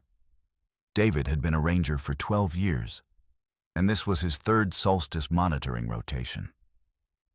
The previous two had been routine, documenting sunrise times, recording temperature variations, collecting data on animal behavior patterns during the extended darkness. David had arrived at the station on December 20th, prepared for the standard 22-hour darkness period that characterized the Alaskan winter solstice at this latitude. He had provisions for 5 days, communication equipment, thermal monitoring systems, and comprehensive instrumentation designed to capture detailed environmental data throughout the solstice observation period. The darkness had been complete and total as expected. The sun had set the previous evening and failed to rise. David had conducted his observations through the night, recording temperatures, documenting animal movement, monitoring barometric pressure and atmospheric conditions. At approximately 5:30 a.m., the first hints of dawn should have appeared on the eastern horizon. Subtle at first, a gradual lightening of the darkness rather than the sudden illumination. But at 6 a.m., when David checked his monitoring station windows, the darkness remained absolute. No lightening, no color change in the sky, no indication that dawn was approaching. He consulted his astronomical calculations, his watch, his GPS unit with integrated date and time functions. All confirmed it was past the predicted time of sunrise. The sun should have been visible. David rechecked his calculations, suspecting error. He reviewed the astronomical data he downloaded before arriving at the station. The calculations were correct. The sunrise should have occurred at 10:14 a.m. local time, and it was already 6:47 a.m. The sun was due to rise in approximately 3 hours and 27 minutes. David attempted to contact the main ranger station to report the delay, but his radio transmission resulted only in static. He tried multiple frequencies, satellite phone backup systems, emergency beacon frequencies. Nothing. All his communication equipment was functional. The equipment acknowledged his input, showed transmission indicators, indicated signal strength. But no actual signal was being transmitted. He was completely isolated from external communication. At 10:14 a.m., the precise moment when sunrise should have occurred, David positioned himself at the station window with his measuring instruments and observation equipment, prepared to document the event. The darkness began to lighten, barely perceptibly at first, but definitely, on lightening. David recorded the color changes, the progression from absolute black to deep blue to lighter blue that preceded normal sunrise. He documented the gradual increase in visible light, the expansion of visible objects within the station's view range, the return of color and contrast to the landscape. By 10:47 a.m., the landscape was illuminated as if in full daylight. The sun, however, never appeared. There was no visible disk on the horizon. No solar position could be established. The light was coming from everywhere and nowhere. Ambient illumination that filled the landscape without any identifiable light source. David consulted his astronomical instruments. His light meters showed normal daylight illumination levels. His color temperature measurements indicated normal solar spectrum light. But his telescope, pointed toward where the sun should have been positioned, showed nothing. An empty sky. Stars visible despite the daylight illumination. Planets visible. Other celestial objects clearly defined. But no sun. The sun had simply failed to appear, and some unknown source was providing daylight illumination that mimicked the sun's normal spectrum and intensity perfectly. At approximately 2 p.m., David noticed his watch was displaying different time information than his backup chronometer. His watch showed 2:14 p.m. His backup timer showed 11:47 a.m. His laptop computer showed 1:33 p.m. His GPS unit showed 3:22 p.m. All the timing devices in the station were displaying different times. David attempted to synchronize them using external time sources, but his internet connection was non-functional. His satellite time sync failed to connect. He was unable to establish an external reference point to determine which timing device was correct, or if all of them were equally wrong. The light in the landscape began to dim at approximately what David calculated to be around 3 p.m., though the accuracy of that estimation was now questionable. The daylight illumination gradually decreased, returning to twilight conditions and then to complete darkness. But the sun never set. There was no horizon observation, no gradual transition through color changes. The illumination simply ceased, returning to the absolute darkness that had characterized the pre-dawn period. David checked his various timing devices. His watch showed 4:33 p.m. His backup showed 6:14 p.m. His laptop showed 5:02 p.m. His GPS showed 3:47 p.m. The times had shifted again, no longer synchronized with each other. David attempted to sleep, but his circadian rhythms had been completely disrupted. He slept for what felt like 3 hours and woke to find his watch showing only 14 minutes had elapsed. He slept again for what felt like 6 hours and woke to find his watch showing 3 hours had passed. His body's sense of time was becoming increasingly unreliable. He began relying on his astronomical instruments, measuring the rotation of the celestial sphere, calculating approximate time, passage based on star positions. But the stars seemed to be rotating at inconsistent rates, sometimes appearing stationary for extended periods, then moving rapidly, then returning to motion. The temperature in the research station began to drop, steadily, consistently. David checked the heating systems. They were functioning normally, burning fuel at expected rates, producing normal heat output. But the ambient temperature in the station continued to decline. David layered clothing, activated emergency heat generators, attempted to insulate the structure. Nothing stopped the gradual temperature decrease. The thermometer readings dropped from 18 degrees Celsius to 10 degrees to 0 degrees to minus 10 degrees. At minus 20 degrees Celsius, the electronic equipment began to malfunction. David's laptops shut down. His GPS units froze. His communication equipment became unresponsive. The stars visible through the windows began to change position, rapidly, in ways that violated all astronomical principles. Constellations that should have required hours to rotate through visible arcs were moving in seconds. The North Star was shifting position. The celestial equator was tilting. The entire night sky was reorganizing itself around David's position.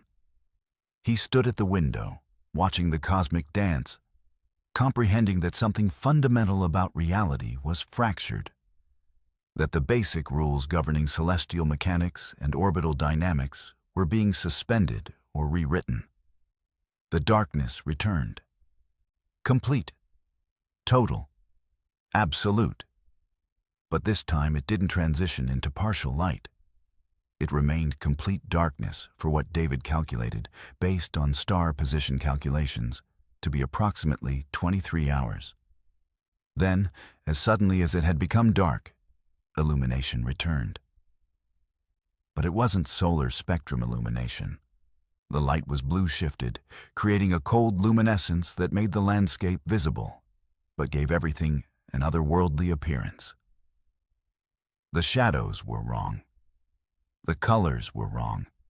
The sense of three-dimensional space was distorted.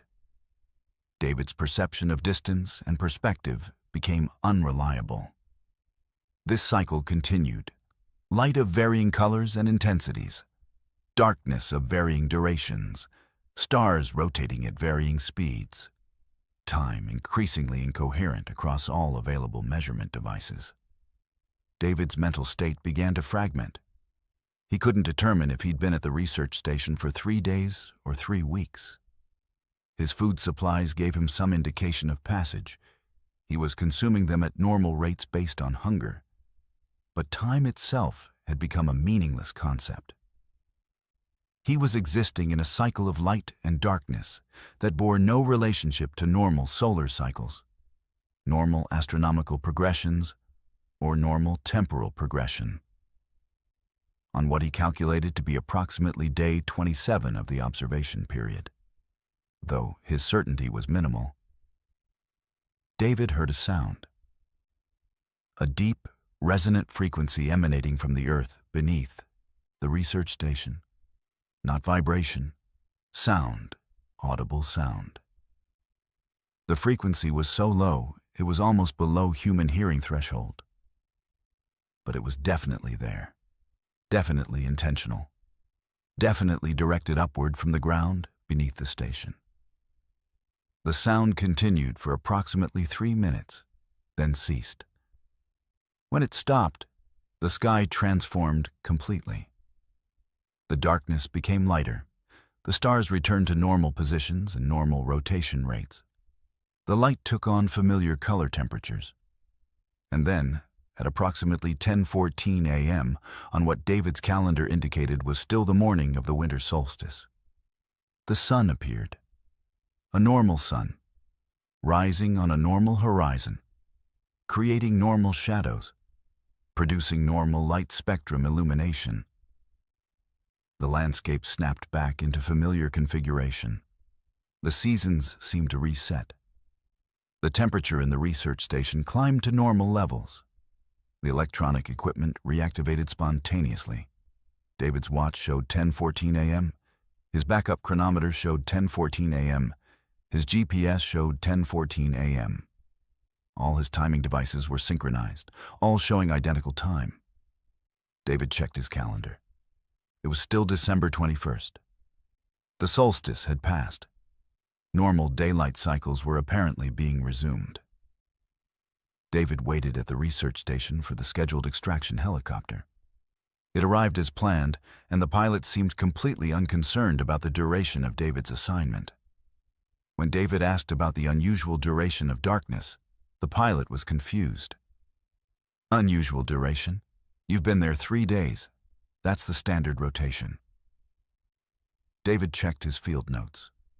17 days. He had documented 17 days of monitoring. His detailed observations, his equipment readings, his handwritten notes all confirmed 17 days of anomalous phenomena.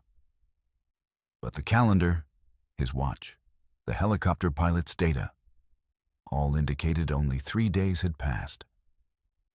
David was medically evaluated upon return to the main ranger station. No physical abnormalities were found, no signs of extended exposure or deprivation. His body showed no evidence of 17 days of exposure to sub-zero temperatures. His psychological evaluations indicated stress and disorientation, but no evidence of hallucination or delusion. David was cleared to return to duty, but he requested reassignment out of Alaska. He transferred to ranger service in the continental United States and took a position in administrative support rather than field operations. He maintains that he experienced 17 days of anomalous temporal and astronomical phenomena. His field notes documenting those 17 days are on file with the Forest Service, preserved in archival storage. Occasionally, researchers request access to those notes, attempting to identify explanations for the phenomena David described. No satisfactory explanation has ever been established. The astronomical data David recorded doesn't correspond to any known variation in solar position or celestial dynamics. The temperature fluctuations he documented are inconsistent with any known meteorological patterns. The light color variations he measured don't correspond to any known atmospheric phenomena. David lives in Colorado now, working as an administrative analyst for the National Forest Service. He maintains a strict schedule. He consistently tracks time across multiple devices. He has become somewhat obsessive about temporal consistency. When interviewed about the experience years later, he made one statement that lingered with interviewers. "I don't think the sun failed to rise that morning. I think it did rise, exactly as scheduled, exactly as it always does. But something was preventing me from perceiving it. Something was altering my relationship to time itself, creating the illusion that dawn hadn't occurred when actually I was moving through hours and days in a way that was synchronized with a different temporal framework than normal Earth rotation. The sun rose perfectly. I just wasn't experiencing the same day that the sun was rising through." The research station in Tongass National Forest continues to be staffed during winter solstice observation periods. Rangers who have worked subsequent shifts at the station report that equipment malfunctions are common, that time tracking becomes inconsistent, that the darkness periods sometimes seem extended beyond astronomical calculations. But formal records show all rotations lasting only the expected 3 days. The discrepancy between ranger field observations and official documentation remains unresolved. The question that persists is whether the Tongass National Forest sector experiences an extended solstice period that operates on a different temporal framework than the rest of Earth's rotation, or whether something in that location is actively manipulating human perception of time, creating subjective experiences that don't correspond to objective temporal progression. And more disturbingly, if David Park experienced 17 subjective days, but only 3 objective days passed, where did those 14 days go? Do they still exist somewhere? Do they exist in a parallel temporal framework that continues to cycle through anomalous light and darkness patterns, waiting for the next ranger to arrive and become temporarily trapped in its gravitational pull? Your call to action. If you've experienced anything like these encounters, if you've witnessed something in America's forests that defied explanation, if you've encountered phenomena that didn't correspond to rational understanding, if you've had an experience that changed your perception of what's possible in the wilderness, we want to hear from you. Visit Verified Fears on YouTube to share your story, submit your documentation, and become part of our growing archive of verified encounters. Your testimony matters. Your experience deserves to be documented. Your voice deserves to be heard. Subscribe to Verified Fears for weekly deep dive investigations into documented cases, real ranger testimonies, and the unexplained phenomena occurring in America's most remote and challenging wilderness environments. We're building a community of people who understand that the forests hold secrets. Secrets that mainstream science and official records refuse to acknowledge. Contact us at verifiedfearsugmail.com if you have documented cases, investigation proposals, or if you're a ranger, scientist, or wilderness professional with verified encounters you're willing to share. We prioritize ranger testimonies and seek partnerships with legitimate Forest Service personnel willing to help us document the truth about what's really happening in America's wettest, darkest rainforests. The stories are real. The encounters are documented. And the truth is waiting in the darkness between the trees, in the fog-covered clearings, in the places where civilization ends and something far older begins. Verified Fears, where documented cases become undeniable truth.